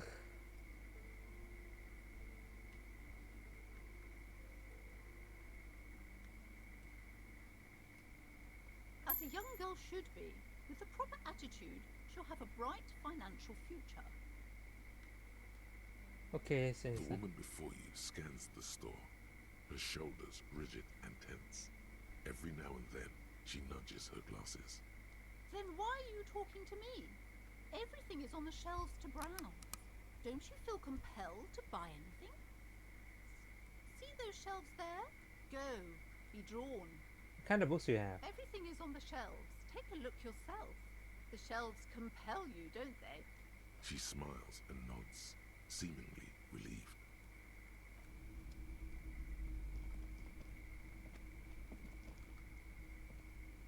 The display rack is brimming with worn paperbacks featuring an extremely muscular, sword-wielding barbarian on the cover. Nearly all the titles contain the word Hyamdall. Hyamdall. Rows and rows of Hyamdalla men blur your vision. You make out some titles. Man from Hyamdall and the Mammoth Riders. Man from Hyamdall, Return to Hyamdall. And the Solipsistic, Man from Hyamdall and the Hyamdall Man. Good God, how many are there? Maybe 100. Man from Hyamdall and the Sages at the End of the World. Man from Hyamdall and the False God. Man Man from Heimdall and the scorched earth. Oh Man god. from Heimdall, the Heimdall colonies. Man from Heimdall and the swamp beast. Man from Heimdall and the snow crabs. Okay, how many Man of Herodon book is this now? Not even close. Not even close. Man from Heimdall in hell. Man from Oh my Heimdall god. and the forest of slaves. Man from Heimdall under the lake. Man from Heimdall, Heimdall burning. There's even the Trial of Death, a pastoral combat game book set in the world of Heimdall Man, and so much more.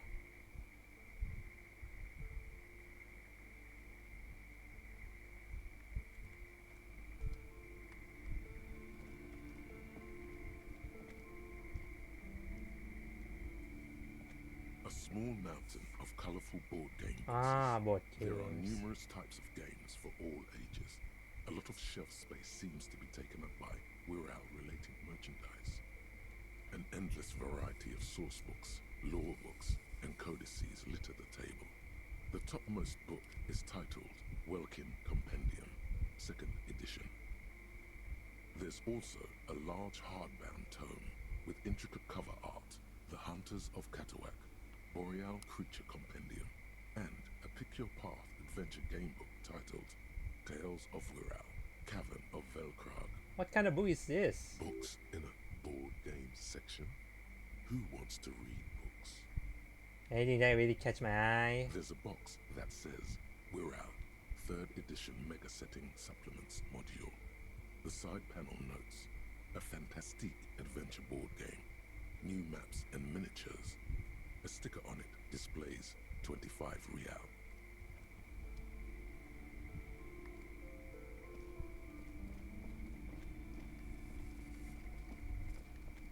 Huh? Hold on. Everyone knows the most interesting thing about fascists. What's their magic? What? Fascist? What does fascist mean? Okay, man. Give me a second.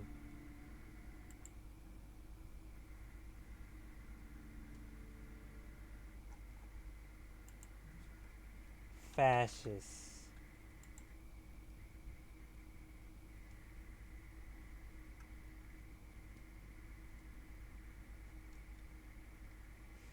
Far right. Oh, the control type. Okay, the control.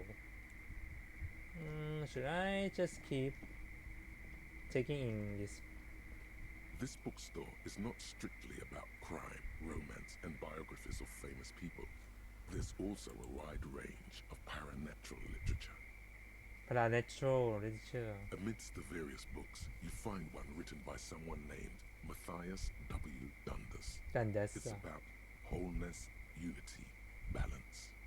These three things are very important to the working class mind. Really? The point of the book, and many others on this shelf, is to give people medicinal advice in situations where they don't have access to paid health services. How does that work? It serves platitudes, while also telling everyone that traditional medicine, the kind people don't have access to, and which costs more than this book, is garbage, and would only give you cancer anyway, without even curing your cold or anything. Wholeness, unity, balance, on the other hand, can basically take care of anything, though it is important to note. When it's up to your mind to heal yourself, then it's because of your mind that you're ill in the first place. The book features chapters on topics such as how to find magnesium. It even lists plants you can harvest magnesium from. How to continue drinking if you're an alcoholic who has destroyed his liver. And? There's even a chapter on the ancient Seraïs tradition of using duck gallbladder preservatives to treat and prevent sexually transmitted diseases, pre- and post-factum apply. Nothing worth buying.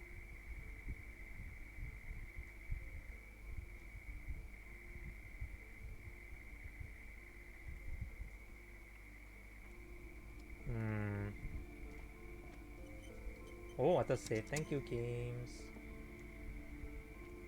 Several maps have been attached to a bulletin board Maps. inside Yes. the alcove. small pins, the board has come loose from one corner. The maps look old and faded. Your eye catches a map of Insulinda, a map of Revachol, and a map of Martinez. The north coast of a verdant island is shattered by the delta of a river. It is the River Esperance. Countless bridges put the shards back together, connecting city blocks to river islands. La Delta says a great artificial heart in the center, teeming with life forms and construction. To the east, rolling hillsides, Le Jardin, Stella Marie, the suburbs of Saint-Baptiste, swallowed up into the megacity. They sound rich to you. This is Revachol East. That's a waste. Houdon, it's somewhere to live. Not bad. Then there's Jamrock. It's bad. People shouldn't live there, but they do. Then Forburg. It's almost as bad and much larger. Then Coal City. It's the worst. You feel you're just west of Coal City, somewhere above Jamrock and close to Coal City. Okay. This large map displays archipelagos. Archipelagos. You see a constellation of small dots on the light blue emptiness of the Insulindic Ocean. The largest in the northeast is La Caillou. You are here. Another far away in the southwest, Seminese Islands, Ile de Fantôme. Ozon, Laurentide, Fas à la Mer, Archipelagos, North Arcade Islands. All just specks of dust on the vastness of the Insulindic. On the edges of the map, the color fades into a blur of dotted lines, black and white, disintegrating into mathematics. Great. In the northeast, a dust mite stands on the north coast of Caillou in a bookstore. It's you.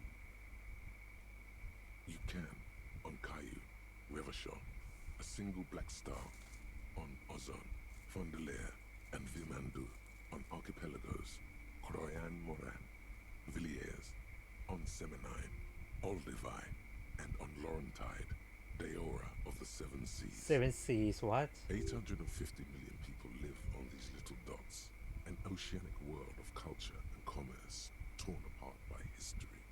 The ocean breaks apart into a tangle of cosines and azimuths, all pointing into pale nothingness. Windy is the north azimuth. Grad is the northeast azimuth. Azimuth. Samara is the east azimuth. Sail is the west azimuth. Isolas, they're called. Connections to other worlds. Words past the Insulindian, unknown to you. You only know you've never been there. You have little idea what they are. Distant stars, gods, but looking at them makes you feel almost non-existent. Whatever they are, the Isolas are immeasurably large compared to you, and very, very far away. Perhaps they are gods, gods of distance and outer dust. Okay, no. It's not really a map, it's a tourist thing. A picture postcard with buildings on it, drawn from an isometric perspective. A date in the upper right corner says 48. Still, it's detailed. Could be pretty useful for scouting ahead. You see the jagged boxes of an industrial harbor, even the whirling in rags there. I'm sorry, officer. The map of Martinez is the only one available. The other two are not for sale anymore. And besides, you could scarcely afford them. What? Really? They're quite valuable, though they might not look it. The map of Martinez is 90 cents, though. Yes, yes. Are you interested or not? 90 cents. Oh, I can steal it now. Okay, you know what? I can steal it if I wanted to. But right now, I just need to do it slowly. The plaque on the shelf reads, Biographies of Famous People. You see a large variety of names, none of which ring a bell. Browsing through all the books with all their names makes your head spin. None of these seem important or relevant. It's all just vapid egoism. Give me a second.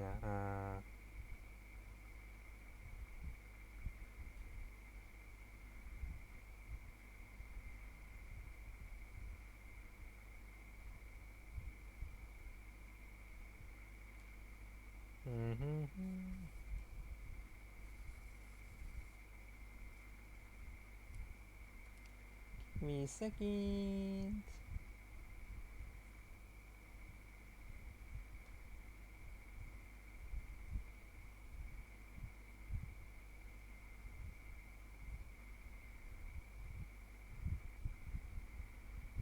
Okay. Suddenly, a particularly odd title catches your eye. It reads, High Speed Love, the tragic true love story of Jacob Irv and Alfie Delatraz, by one Cecilia Averbrook. High Speed Love chronicles the romance between two of the finest tip-top tourney racers in history. One of them is the madcap driver, Jacob Irv. His blonde mane graces the cover. Next to Irv's life story, you see a slim biography of an Occidental rock star called the Anti-Star. Anti-Star. He's famous for shooting morphine into one of his eyeballs and cocaine into the other. Next to that, Rivasholian radio personality Guillaume Bevy stands in front of a rundown drug den. He's a permanent fixture on Channel 8, reporting on real-life crime and ruining cops' days. I really must insist you buy one of the books.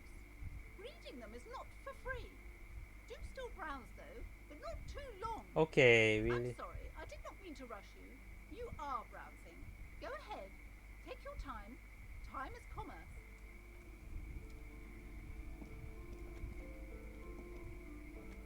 These shelves are overburdened with books from the same series.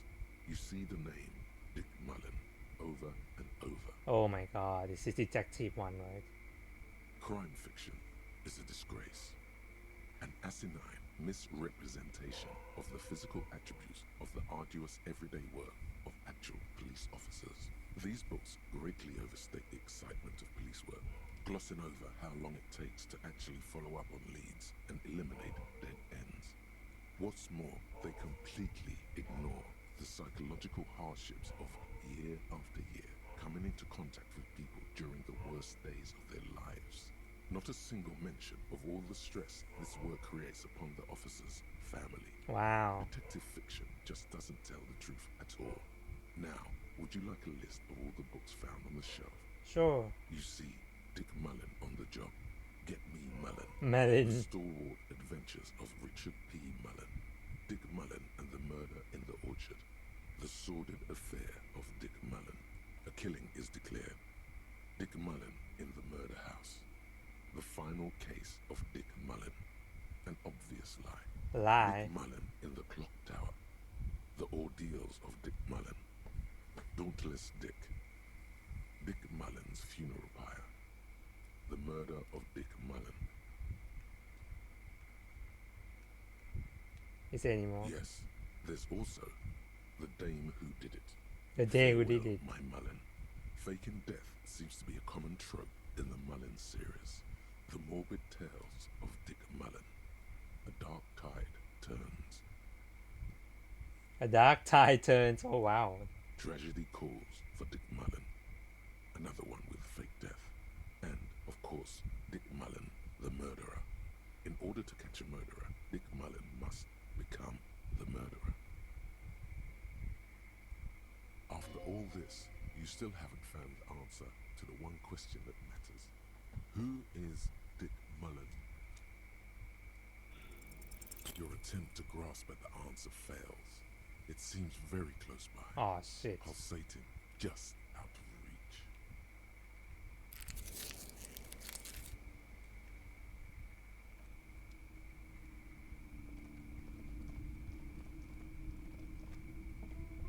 You see a set of tattered curtains blocking the way to another room. A strange cage-like trinket dangles from the curtains. Excuse me, officer. The back room is strictly for employees only. Ah. You see some kind of charm, an irregular polyhedron assembled from bones, sticks, and straw. Inside, a disturbing fish head with empty eye sockets stares at you. This is a traditional Seminese ward, meant to provide protection against ill luck, bad dreams, curses, and other supernatural scourges. What are similes? Inhabitants of Ile-Fantôme, the Seminine Islands down south. Aside from poking at it suspiciously, there is nothing else to do with the fishhead charm at this time. The curtains remain shut before you. Nothing. Now please go back to browsing the books. Don't you feel compelled to look at the books? The books are all you care about. She speaks almost as if she's trying to put a spell on you, urging you to buy more books. Oddly enough, the more she tries to draw you away from the curtains, the more alluring they become. Fine, I'm not going there just yet.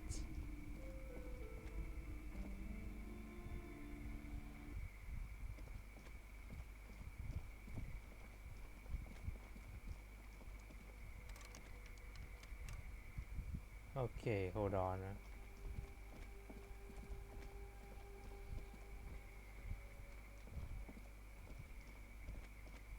I did not talk to everyone.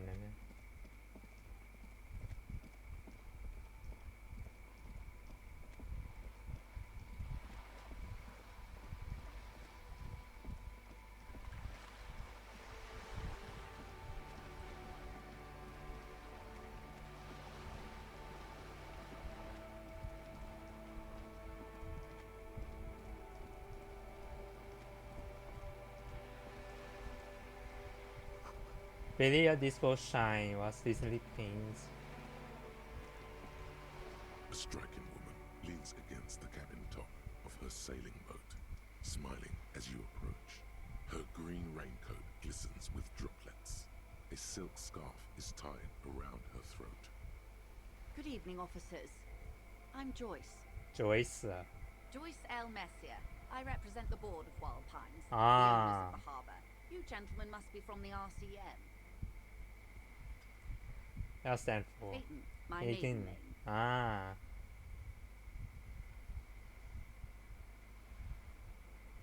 What keep us away? Nothing, honestly. I've said it to every drunk in town, and you're the first one who's responded. Relax. She meant it in jest. Uh-huh. I'm glad to see you here. Tight and cold งั้นเหรอ Okay. I was dispatched to handle a strike, not a lynching. Anything I can do to assist the RCM in this matter, I will, gladly. That is good to hear, madame. My colleague will take the lead on this interview. I should let you know that he is recovering from an unusual medical episode. Very unusual. But I can assure you of his ultimate competency. How interesting. I wish you a swift recovery.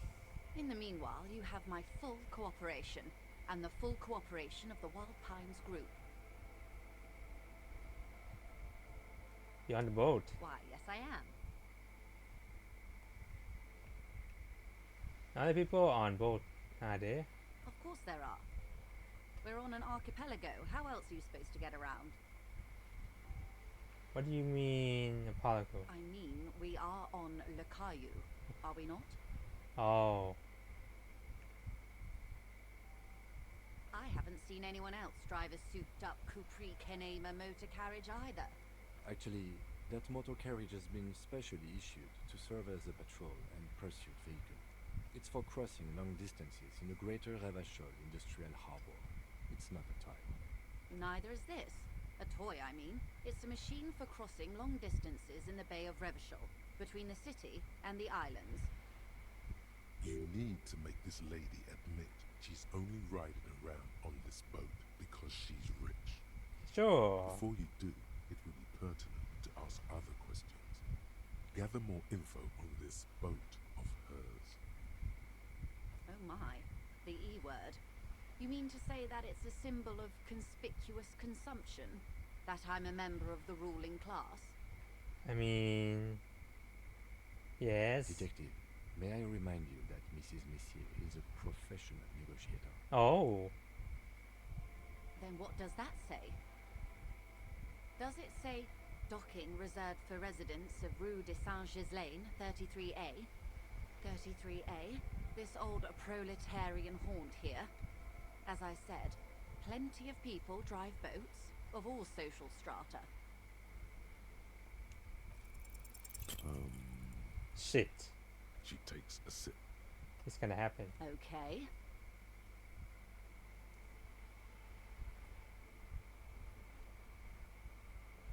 Of course. Nothing happens Oh shit. for quite a while. Waving your hand next to your head. It doesn't. Great. I think it's going to come. No worries. We can just go back to discussing my fast, large, interminably middle-class boat. What, does she have a name? The boat? No. It is called Cordelati 19 because that's the type of sloop it is. What kind of boat is it? It's a pleasure craft, a 19 pacer. It also happens to be rated for Category 1 racing. Oh. Though these days I mainly use it for business. My sloop, I like it a lot. It's the eel's hips, baby. I'm enjoying this part of the interview. It has so little to do with the murder we're investigating. Okay, Kim. Don't rush me, okay? Do you have a license for the boat? Officer, I assure you I'm a highly qualified pleasure craft operator. The crowns of her teeth are porcelain, white as the boat's hull as she smiles. Oh. Qualified pleasure craft operator. So charming. Where's the damn license?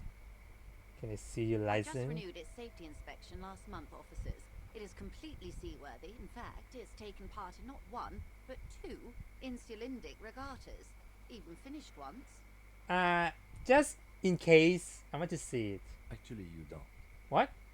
What do you mean? The Wayfarer Act specifically denies the RCM the authority to demand anyone's operator license. Oh. It's a little known fact among us law officials.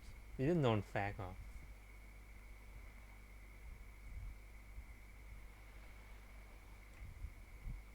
So we just can't pull it off, that's weak. Unless it's their passport. Oh. No. Do you want to ask for the lady's passport? Sure. Of course.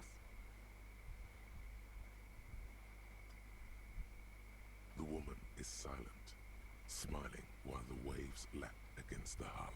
In your hand, under the plastic, a light blue passport saying Republic of Vespa.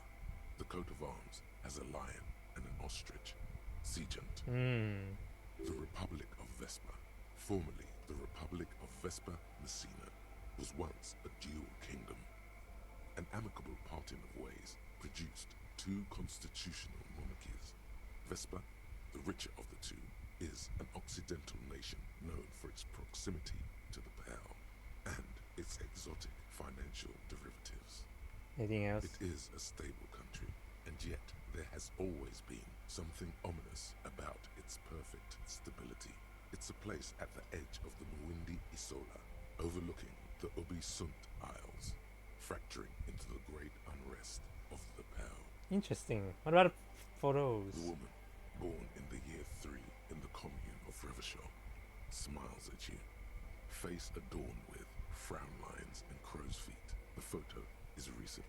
The name reads Rejoice Leighton Messier. Name is Joyce? Yes. But please don't call me that. Why? Joyce is much more efficient. Okay. You're from Republic? My husband is. I have dual citizenship. A Vespertine is handier when travelling. Okay. She nods and returns the plastic bag to her coat. I think we're done here. Good. Okay, let's talk about importing things. Tell me about wild pine. What we do. I'm afraid I don't speak for Wild Pines as a whole. It's a giant undertaking. Right. There was a touch of discomfort there.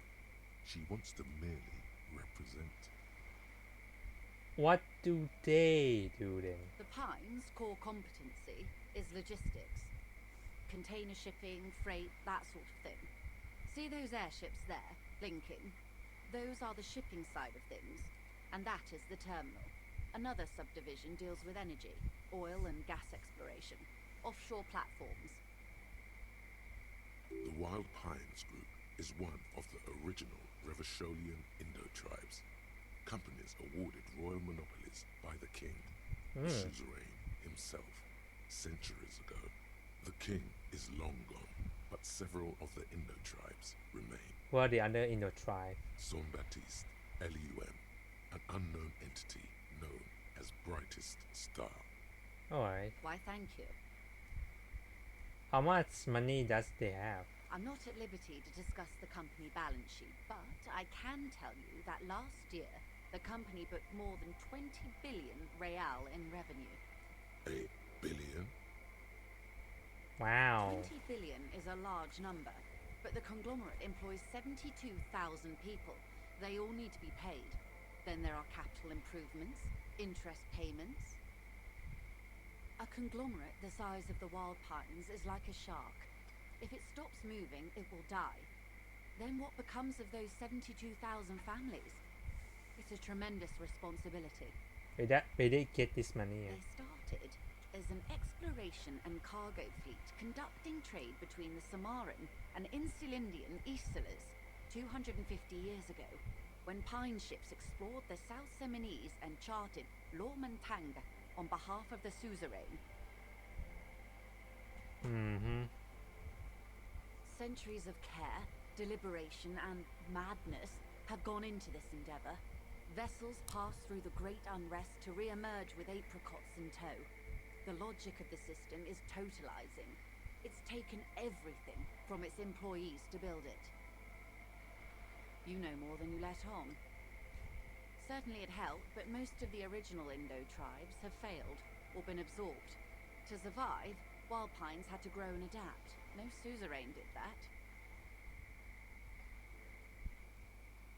Well, that's a huge system. One with a place like this.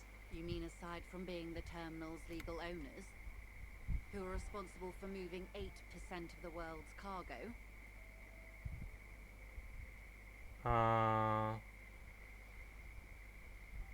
We built this district. Okay. We. There it is. She owns up to it. All the best parts of it. Rue de Saint-Ghislain, with its bastions, the plaza's meteor and mosaic. Even some of the old street lamps have been put back thanks to the investments from the WP. Before Martinez was swallowed by the industrial harbour, even before it was part of Revachol, long before Terminal B was erected here, the Pines built it as a resort for its Revacholian employees.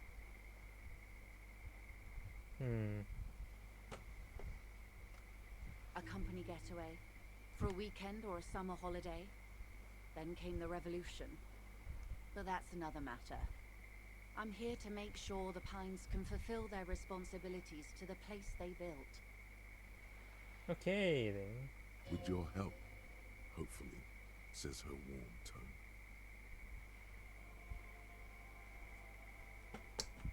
Okay, oh god, okay, what can you tell me about a strike?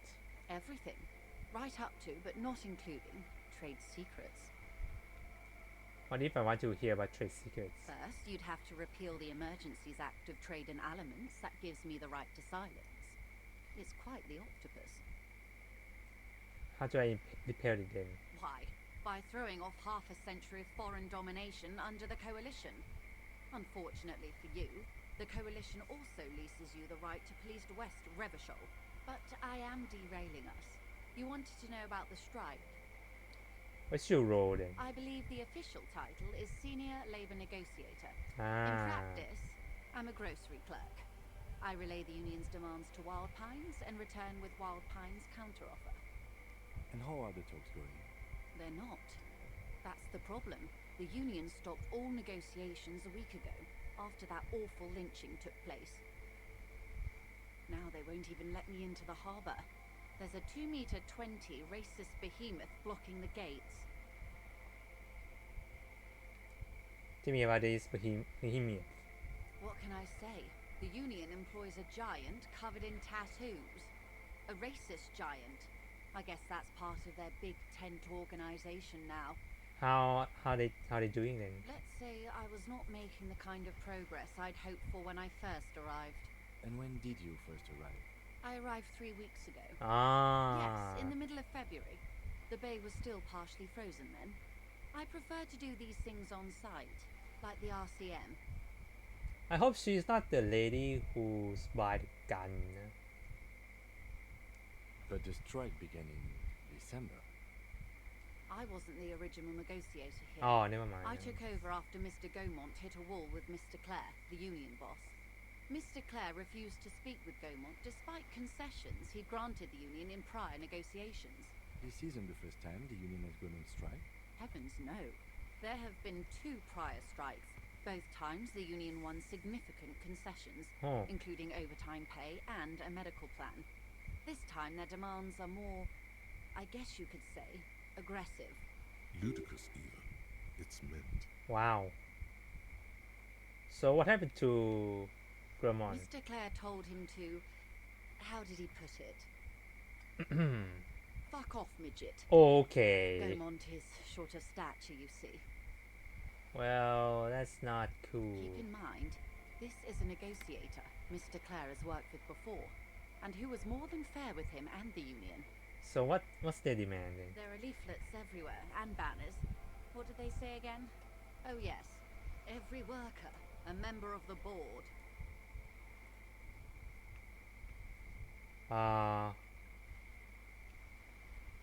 Well, exaggerate communist In its proposal. defense, another said, demand democracy. Pretty tame stuff compared to every worker, a member of the board. What does it even mean? It's quite simple, you see. Every time the Wild Pines group makes a decision about what? About anything really, it needs the signature of each of the 2,200 workers in its Martinez terminal. Just so you understand, this is but one of 22 terminals owned by Wild Pines. Wow. Essentially, not only are they kings of the company, they are also kings of the 72,000 employees of Wild Pines Group.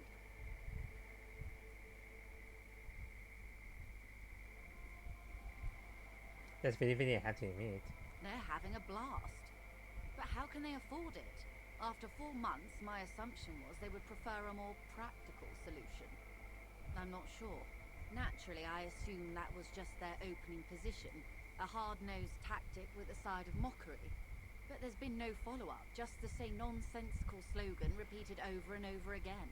And now, people are getting lynched, I hear. Great. Behind the whirling in rags. A disastrous situation if there ever was one. Excuse me, from whom did you hear about this lynching? Yeah, from whom? I first heard it from the boyer at the gates. The one whose very name advertises his aversion to work. I think he said it was, call me mañana. Mañana. This checks out. Scum at the gate. Did you put them there? The scabs? You mean the huddled masses of Jamrock, come to plead for work where the union refuses to? If they were organised by Wild Pines or its affiliates, then it would be a company secret. I could not share it with you. Not right now, at least. It's implied. She's open to discussing this matter with you at a later occasion. Tell me about this boss, Mr. Clare. Everard Clare is a man of the utmost integrity. If you can say one thing about him, it's that he always puts the interests of the workers first. Really? Of course not. Everard is fantastically corrupt. Oh. I imagine he has a thick, viscous goo where you and I have blood. Okay. He is the most corrupt individual I have ever seen, and I deal with men like him for a living. If there is anyone more venal, more irredeemably nepotistic, then it's his twin brother, Edgar. There's 2 of them? Yes. Edgar looks exactly like his brother, except for that lazy eye. He also talks exactly like Everard does. And when one's term as foreman is up, the other takes over. It's how they circumvent the term limits, you see, with a funny little switcheroo. While in office, they've embezzled God knows how much of their workers' dues. What about the union itself then? The Débardeurs Union was once a perfectly normal institution. 20 years ago, anyway. It must not have been easy to establish under the Emergency Act, but they did it. I can respect that. Organised labour at its best, as they say. Then something happened in the local chapter elections. The brothers Clare came and transformed it into a... how do you say? A mob. The Débardeurs are a crime syndicate. Sad as it may be, I suspect we'll be forced to cooperate with them. Refreshingly honest, officer. The company has tried appeasing in the past, but I'm afraid our concessions have only emboldened Everard and his brother. And your opinion, detective, if I may ask? I'm a curious and talkative person, you see. Would you say the Debardeurs Union is...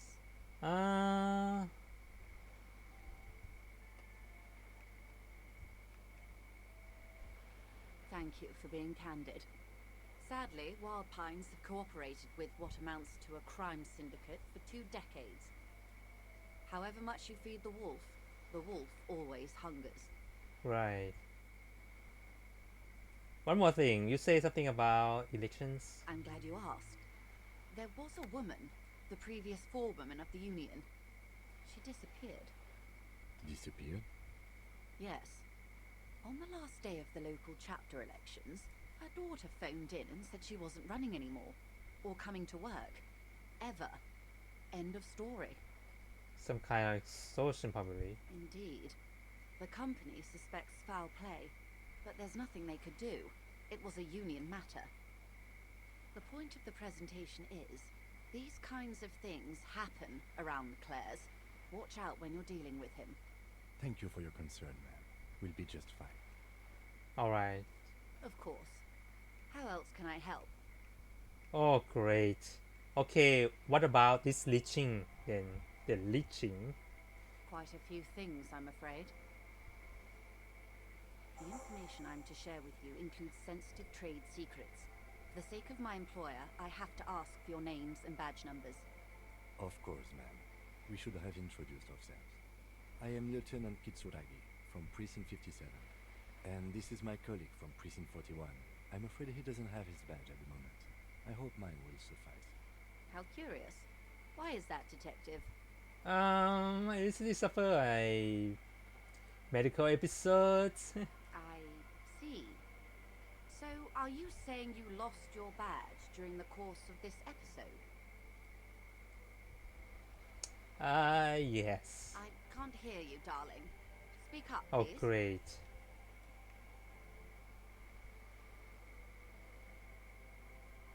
Oh dear. I suppose this does explain some of the more curious turns in our conversation. As I said, ma'am, his technique may be very unconventional, but he is an officer of the RCM. Yeah, thanks, Kim. Of course, I sympathize, but I'm afraid I simply can't share anything more until I've seen that badge. Great, we need badge back. She's a professional negotiator. She should be open to some sort of mutually beneficial arrangement.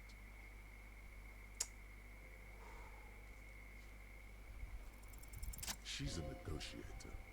Just float a favor at her. Insinuate. So there's some other ways to demonstrate our law enforcement can this rule? I will be frank with you. If I'm going to break protocol, I need to be able to justify it to my superiors. They're going to want to see something very tangible. Oh, great. You're in, but expect her to drive a hard bargain. Like what? Reports from inside Terminal B suggest it's a hub for the local drug trade. This is an open secret in Martinez. The Union controls the terminal, so it goes to reason. They're profiting from this trade. The company has tried looking into this matter before, to no avail.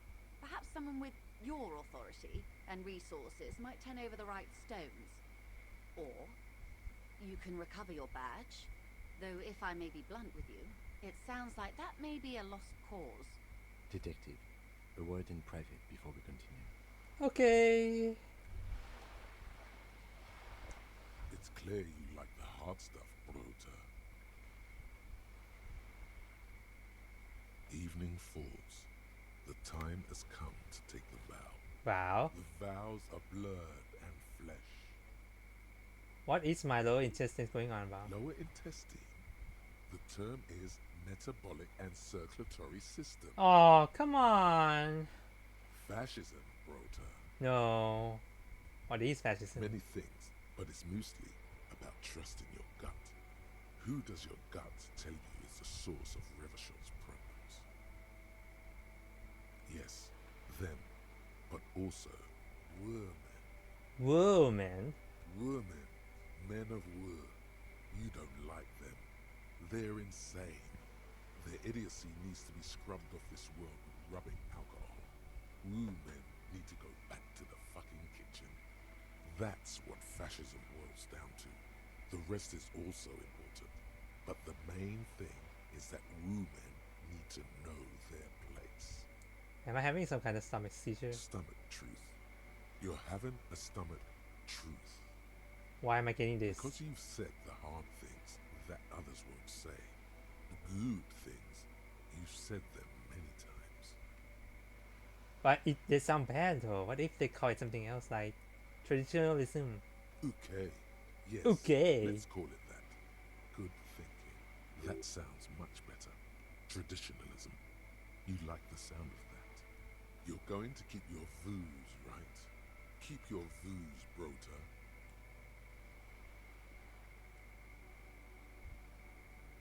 There's a slow, painful growl somewhere in your intestines, knocking on your alcohol-engorged liver. Oh no. It is one of betrayal and disappointment. Hey. Psst. Me? Yes, you. Word on the street is you're ready to start building communism again. Again? Yes, you're ready to start building communism again. You've built it before. They've built it before. Hasn't really worked out yet. But neither has love. Should we just stop building love, too? Well, that works out really well for me. I'm love winner. Good. We need tender men like you building gargantuan communism. Word on the street is it's going to be 10,000 times larger than any communism previously attempted by human beings. Is that right? You keep saying things like, down with the bourgeoisie, eat the rich, sodomize the landowners, impale all people who have more than 25 real in their pockets, literally murder all human beings regardless of their political beliefs. That kind of stuff. That, I haven't said anything like that. Okay, not in so many words, but don't deny it. You're about to rip off that mask of social democracy and reveal the monstrous seven-eyed lamb of global communism that will devour and masticate mankind. Everyone can see that. So tell me, do you have any questions before we fire up the big communism builder? Or failure? It's about failure. I don't do failures. Of course you do. You are failure. You are communism. Absolutely vanquished, beaten, curb-stomped, shat on, while everyone else is out partying, having a callous laugh. You will reverse the fortune of the workers of the world.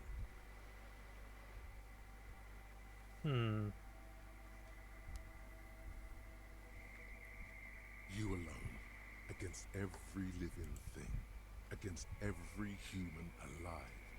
800 trillion real in the hands of an impossibly well-organized ruling class. Towering city blocks of bankmen who have the ears of prime ministers.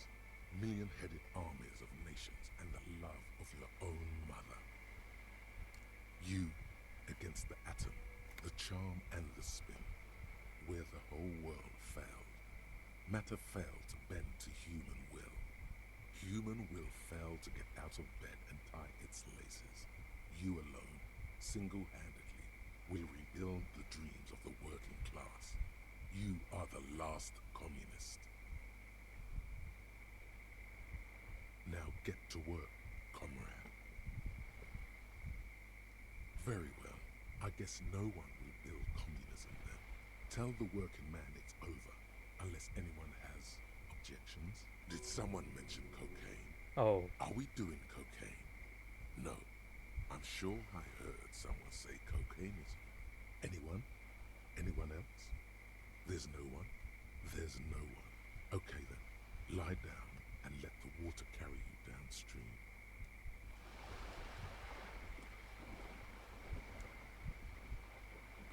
This is not going quite as I hoped it would, Detective. How do you hope it would go then? Honestly, I was expecting you to use your unorthodox technique to keep her off balance and, not volunteer us to be her henchman. Oh, we're henchmen now. This woman is running circles around us. She might have known about your misplaced badge all along, or she's simply an adept improviser. Either way, we've played straight into her hands. You just find my badge. Oh, that would be fantastic, but do we have the time? The world is large and your badge is 8 by 6 centimeters. You could request a new one from the station, but that would literally take months. What do you suppose then? We don't investigate drug trafficking? No. If there is reasonable suspicion, we must investigate. Otherwise, she could claim we are siding with the Union, or that we are on their take. We'd never hear the end of it. What I propose is, we ask her, then we investigate, briefly. But do not share the outcome of this investigation with her. We tell her it's done and demand for her information on the lynching. Okay. You're back. Good. What can I help you with? It's quite straightforward. Someone is using Terminal B to smuggle raw ingredients from the Samar and Isola into Revachol with the Union's blessing. Wild Pines has suspected it for years. Mm-hmm. Ingredients for what, ma'am? Meth and dextroamphetamine, GBL and various synthetic psychedelics. Honestly, it might be quicker to say what you can't make from the stuff. So let me get this straight. The material comes from Savannah? Yes. After they clear the terminal, we lose track. The actual production is taking place at various sites in and around Jamrock Quarter, north of here. Wild Pine seems to be well apprised of the local drug trade, ma'am.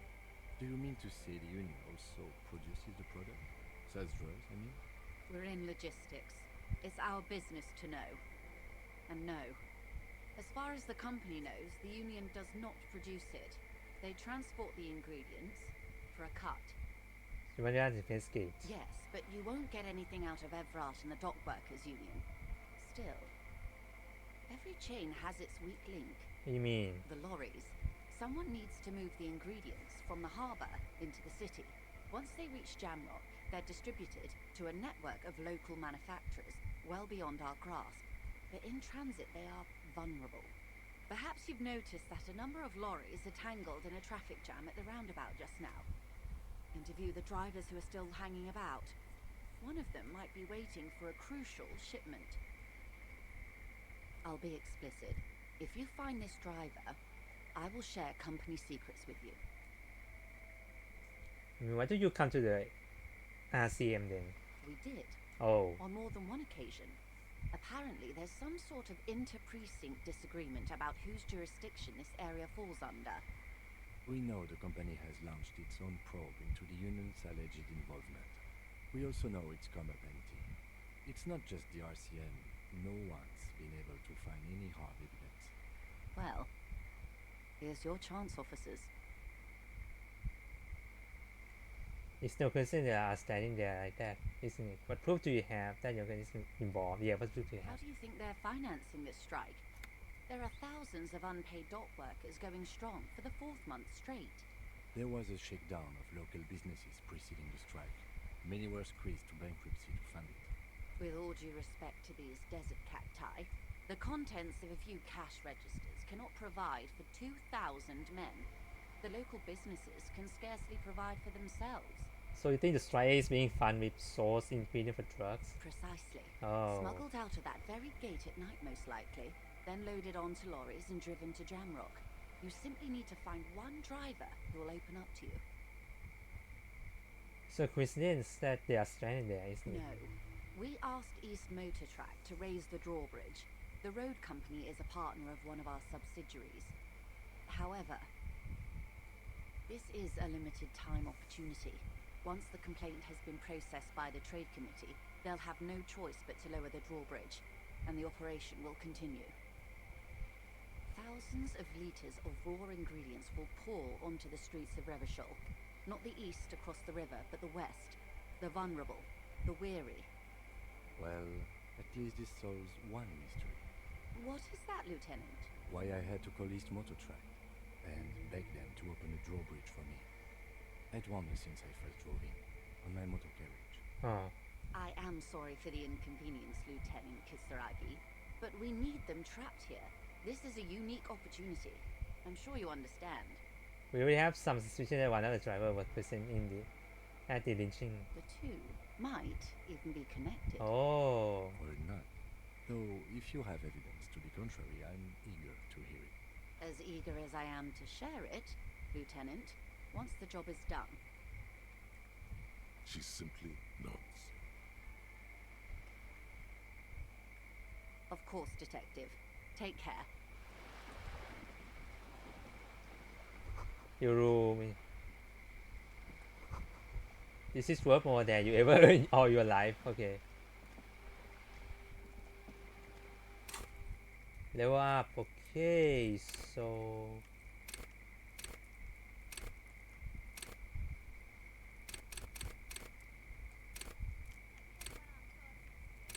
which one should I do?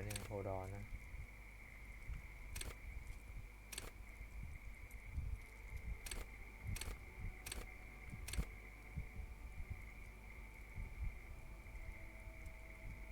Keep morals up. Interface.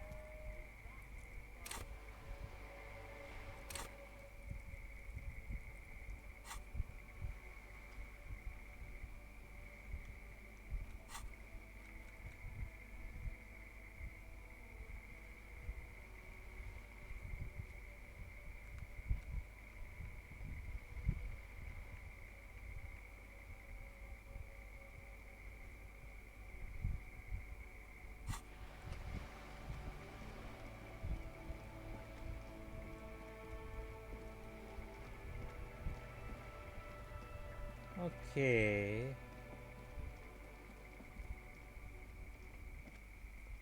You see a young man on a balcony nursing a cigarette. His eyes have been following you for a while. Not looking for any trouble, officer. Why you whispered?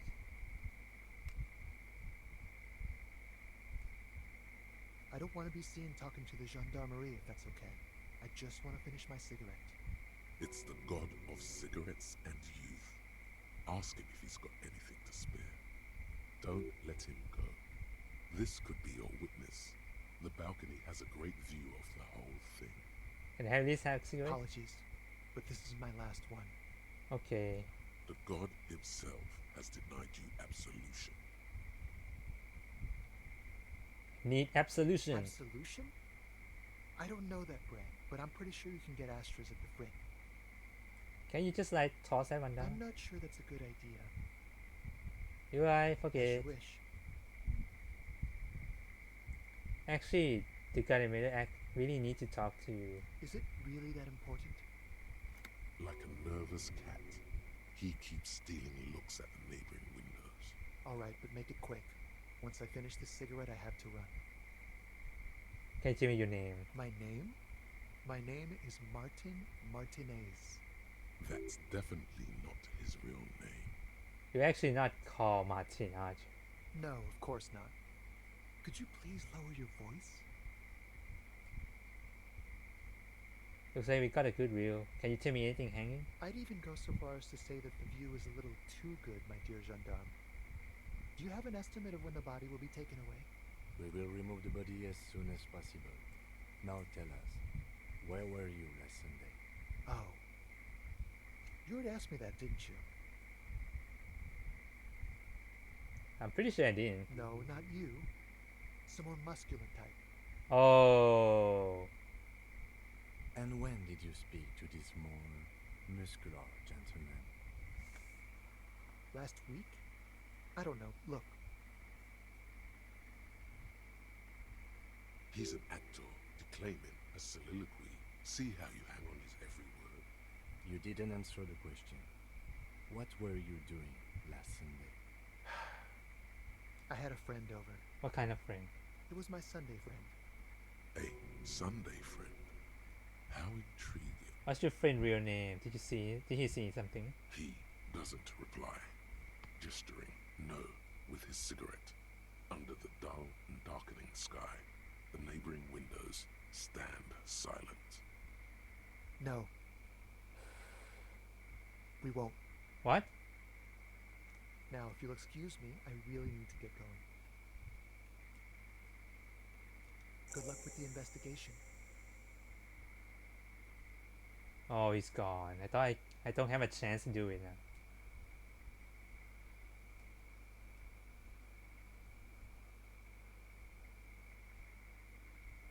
He's gone. We should run after him. No point in running. Tenements like these often have multiple exits. If he doesn't want to talk to us, then he'll know how to hide himself. Just give up. He could be a witness. Him or his Sunday friend. Either way, we need to look into that muscular type who's asking about our case. Okay. There has to be a way of getting inside the building. Let's go check out the door near the pier again. Once we found a way in, we can ask around for his apartment.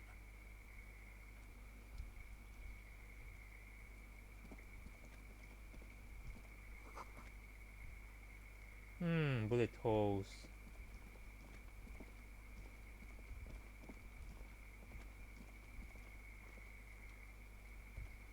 A stone, like any other, lying in a whirl of sleet and mud. Maybe there's something under it. There's a key beneath it, rusty from the dirt. This must be for the front door. Pity it doesn't have the apartment number on it. This building has hundreds of apartments. We'll just have to go in and see it. Oh, that was lucky.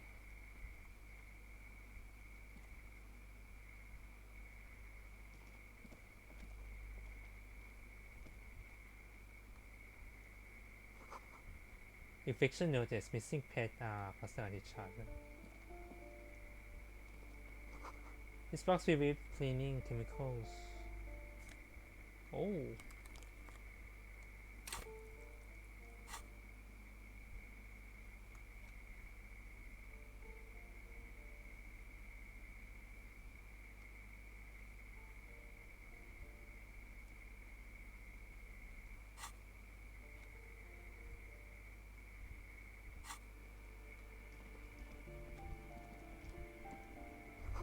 Oh, shoe lens. These should come in three different sizes. Oh, okay. Apartment number 12, allow rumbling snow come from within.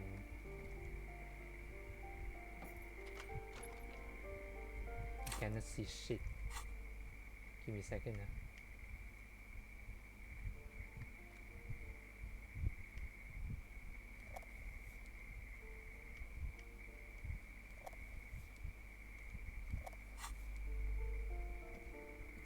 Oh, interesting.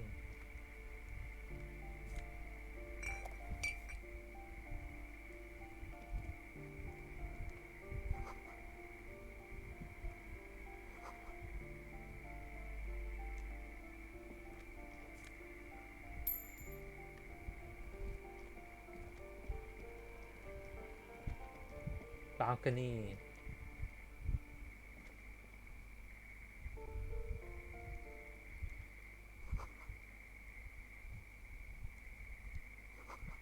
You hear traffic, night is falling on the city. Living blues of light population.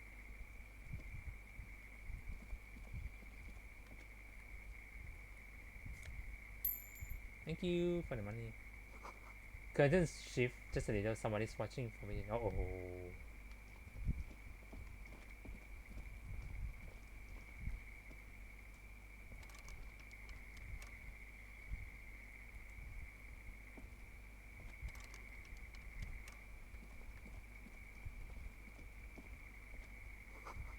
Going rosemary wine. 28, door to be remembered. Door 29. Oh. Complete site, whoever lives here is in home. Okay. Door 30. Voice from within, sing along to some breakring dance track. Can I? Shit.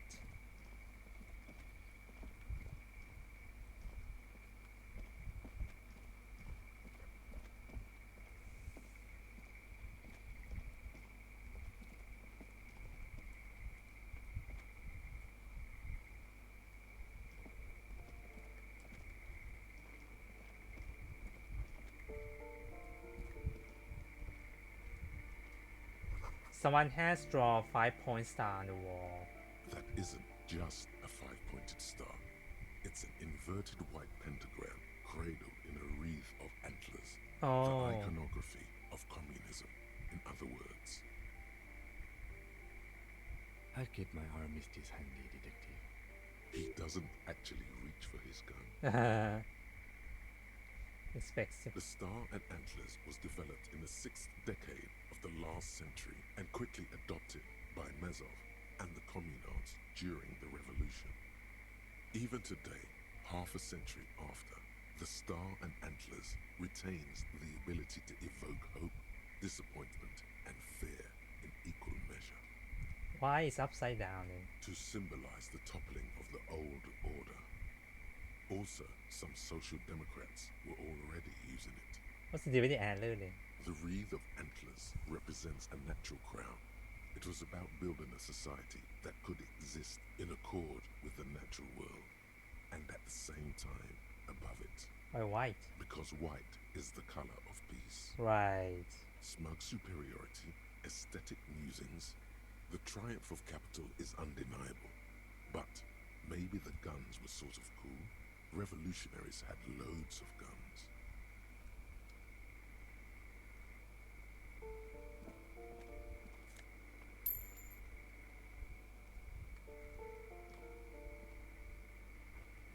This door has been closed with a padlock.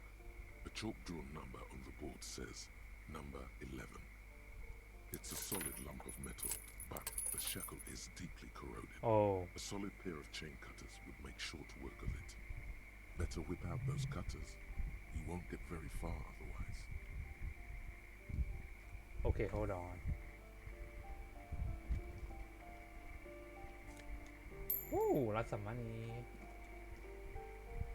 You hear someone walking around inside, rearranging the furniture. The number on the panel says 10. Okay, not yet.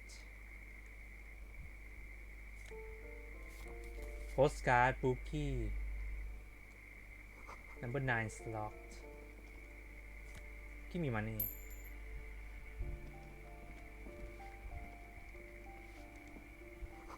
Number 8.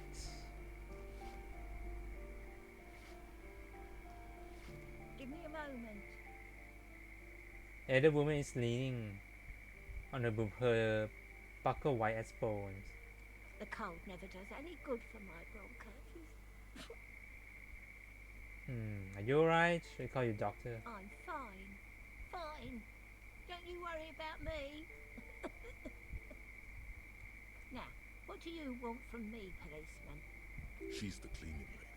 She knows the floor plan and the residence. Who are you? I'm no one. Just an old woman who cleans these hallways. Do you live here? If you could call it living. I have a little room upstairs right next to the coal room. It's barely bigger than a closet, but I don't complain, no. I have my bed and my aching bones to keep me company, and that's all I need from this world. She hasn't spoken to anyone for a while. Wow. Even her sentences feel rusty. Okay, just you know about the man on the balcony. Yes, I know who you mean. The scrawny boy who's always smoking like the devil, right? Somewhere in the building, a child starts crying. You hear a radio tuned to a talk show and someone taking a shower. Okay. What's he in trouble for? Oh, no trouble. I just want to talk to him. Do you know where he lives? Talk?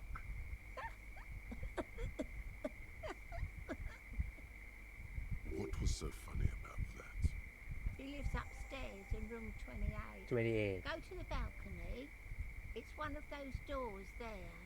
He's usually home in the evening. Thank you. We should go check out his apartment on the balcony. See if he's home. Ask away, policeman. It's one of the residents on vacation. Their mailbox is overflowing. People come and go. I don't keep an eye on everyone. Oh, okay. Who's living in apartment number 10? No one lives there. It's been empty for months. But I heard someone walking inside. Impossible. I would know if someone had moved in there.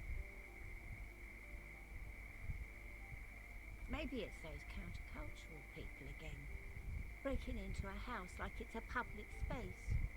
You're a policeman. Be good and take a look, will you? Sure. Great. Young people. They're worse than rats. You know, always littering the hallways with trinkets and empty beer cans. Who lives behind the padlock door? Oh, that one is a scientist, a future scholar. I think he studies astrology at the community college. Education's good. I always tell them to study. Astrologies? Something to do with all those stars around his door. Ah. He asked me to leave his drawings up on the wall. You mean star anger? A symbol of what now? But you know, the revolution? Never heard of it. Right. She mumbles some kind of a response, then hacks something into her handkerchief. Hack something.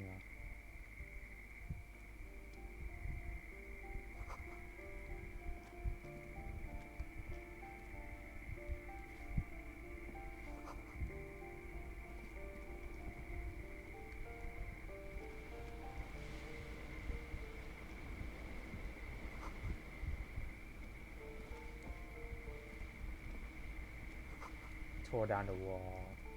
Oh, nice.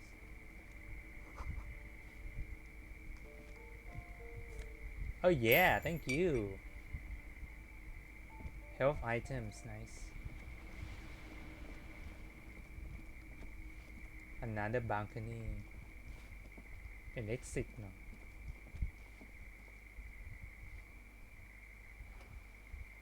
Ah, right. Let's go back there.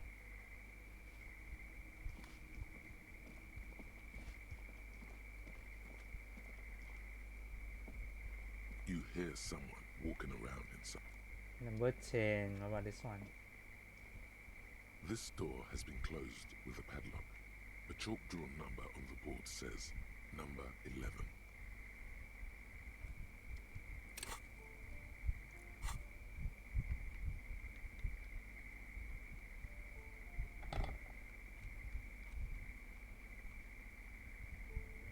Oh, I can sell this price.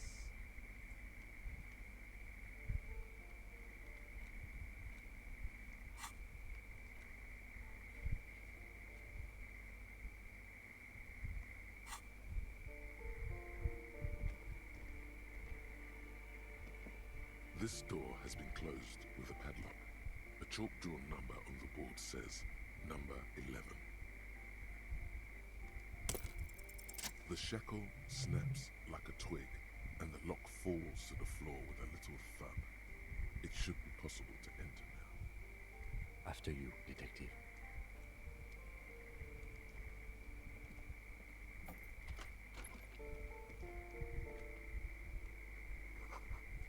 White Star. Photo revolutionary pose with a gun, great. Book of critical theories.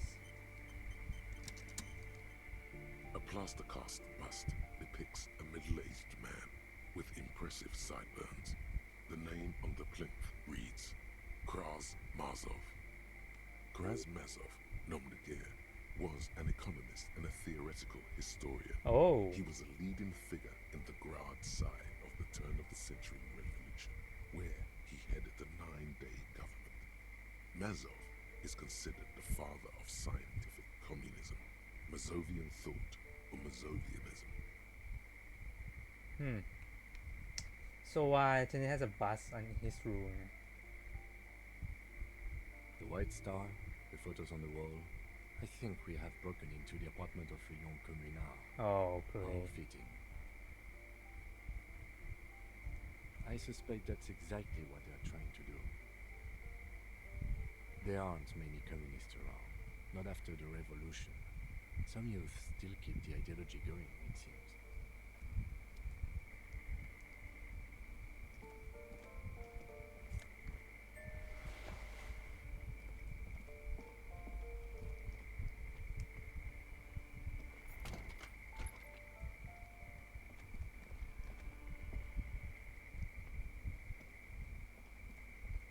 hear someone walking around inside, rearranging the furniture.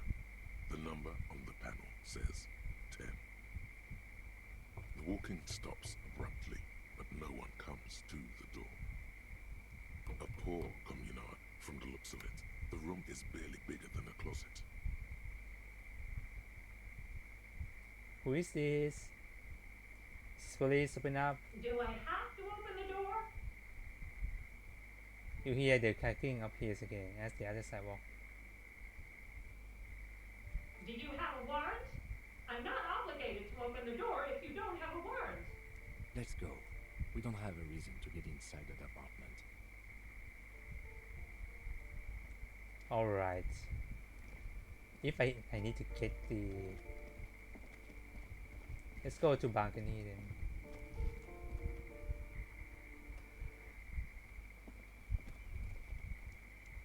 Ruination has come.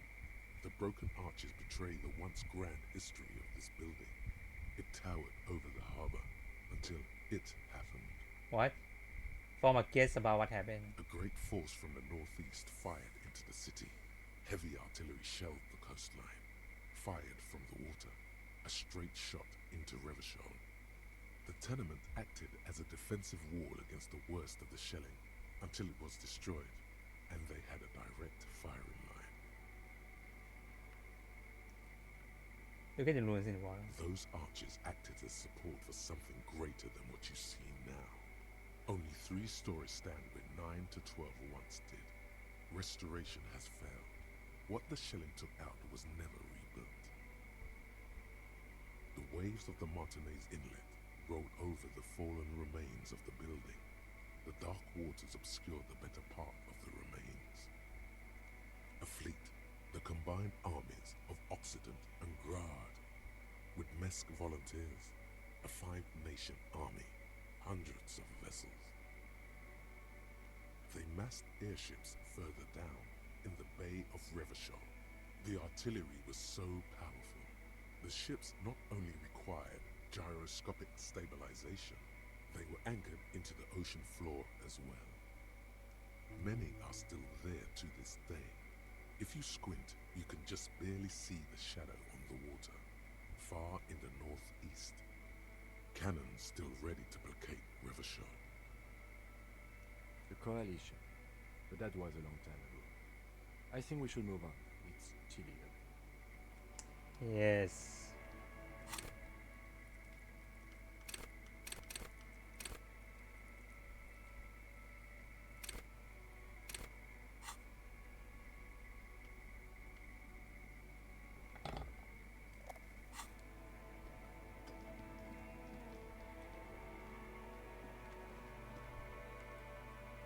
Hello. The streets will flow red once more. A great torrent rushing down Rue d'Esperance. You wait and see. The streets will not flow red with anything. Who are you? I'm Cindy the fucking Skull. What else do you want to know? Date of birth, blood type, the last time I was tested for Hep C.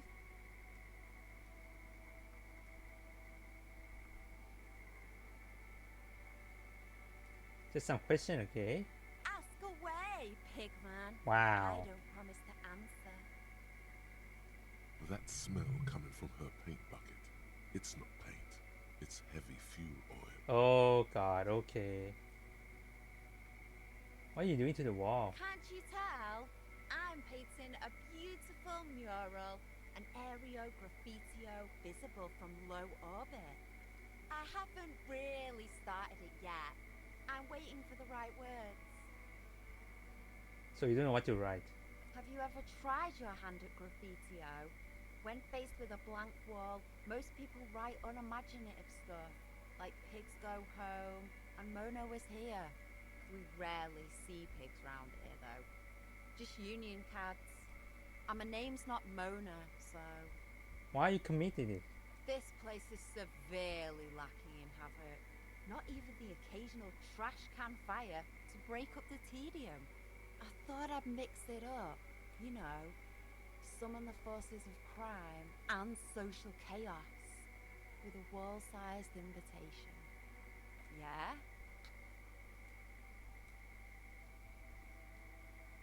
I like public art. Should I let her painting or no?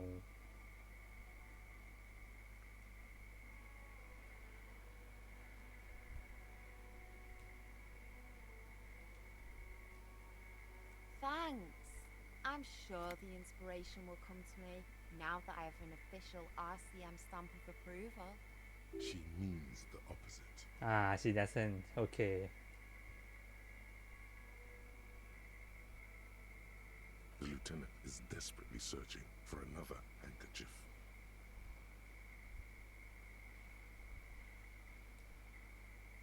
Hatred, disgust. It's difficult to tell which of the two is more present in her girlish features. The woman on the boat does not notice her staring. That is on her. Someone's got to keep an eye on her. Okay, calm down. Ozon is an archipelago 2 days travel away from Rivershaw. Its moneyed residents, used to posh restaurants and upscale boutiques, rarely have reason to visit Martinez.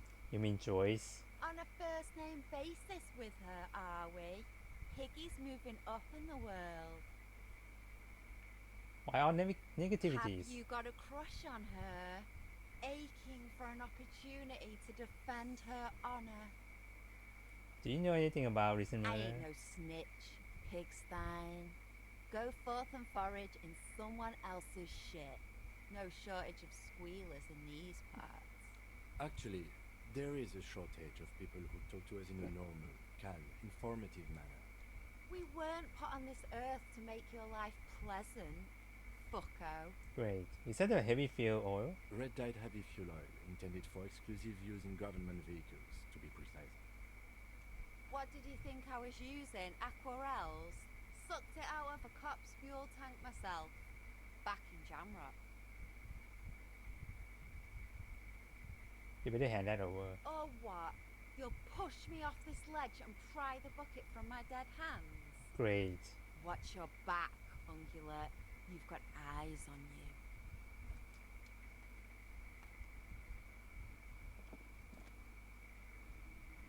Oh, what the frick is this?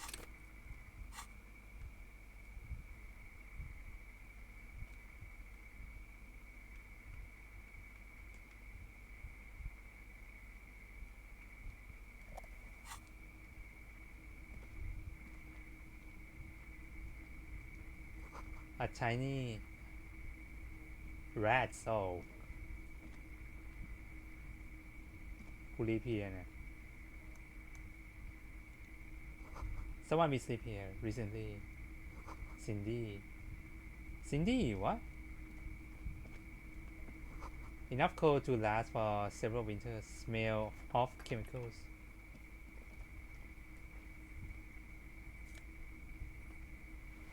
A pants. Okay, cannot get that off.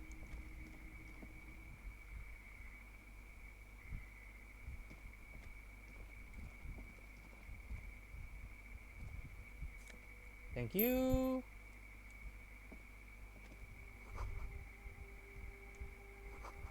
The chairs knew someone lived back here. Chairs knew. I mean that chair.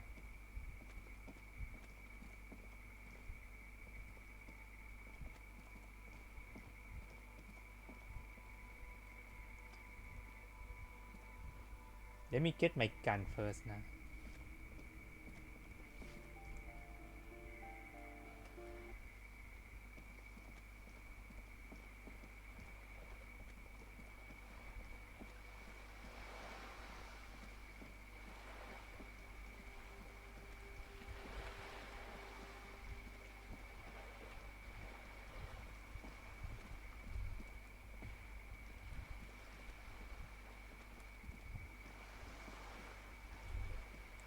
The sight of bullet holes stirs something in you, making you forget the lieutenant's surname. The faded marks are too degraded to draw any forensic conclusions. Just chips in the sandstone. They look pretty ancient. Look, bullet hole. Where?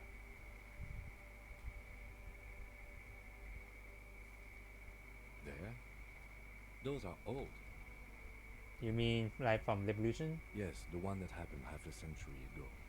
Those bullets were fired during the revolution and do not warrant an investigation by officers of civil law.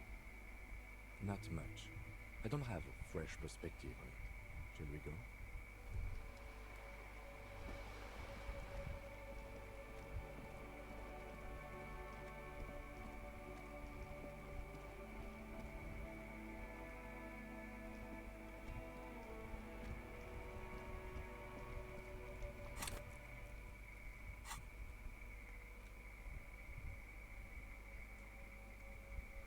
Oh, look at me, I'm look nice now.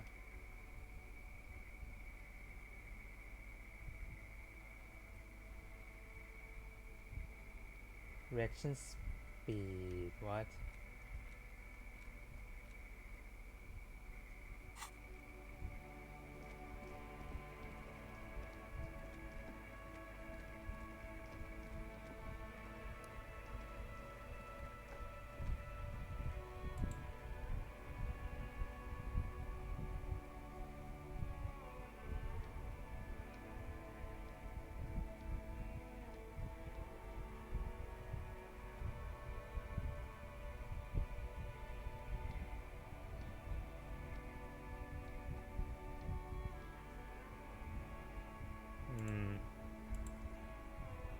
Be back soon. Who's?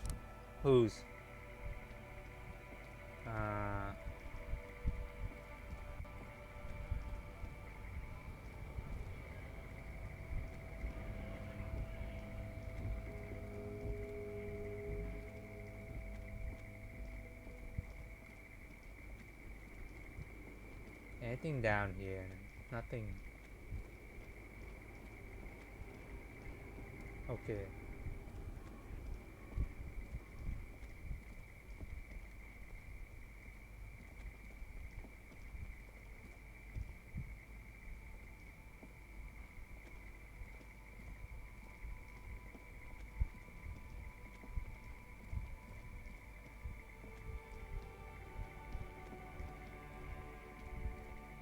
Okay, do have some question.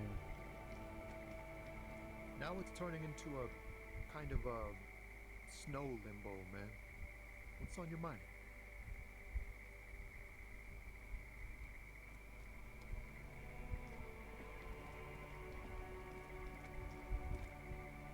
Okay, you know what? I'm gonna end the stream right now. Actually, I will continue this one tomorrow. I think, yeah, tomorrow. So thank you for watching, everyone. We'll be back for more of Disco Elysium. So yeah, see you guys tomorrow, and thank you for watching, everyone. My name is Song, and this is Song Ketrick Channel. I hope you have a great day and have a great night. สวัสดีครับ Good night, guys.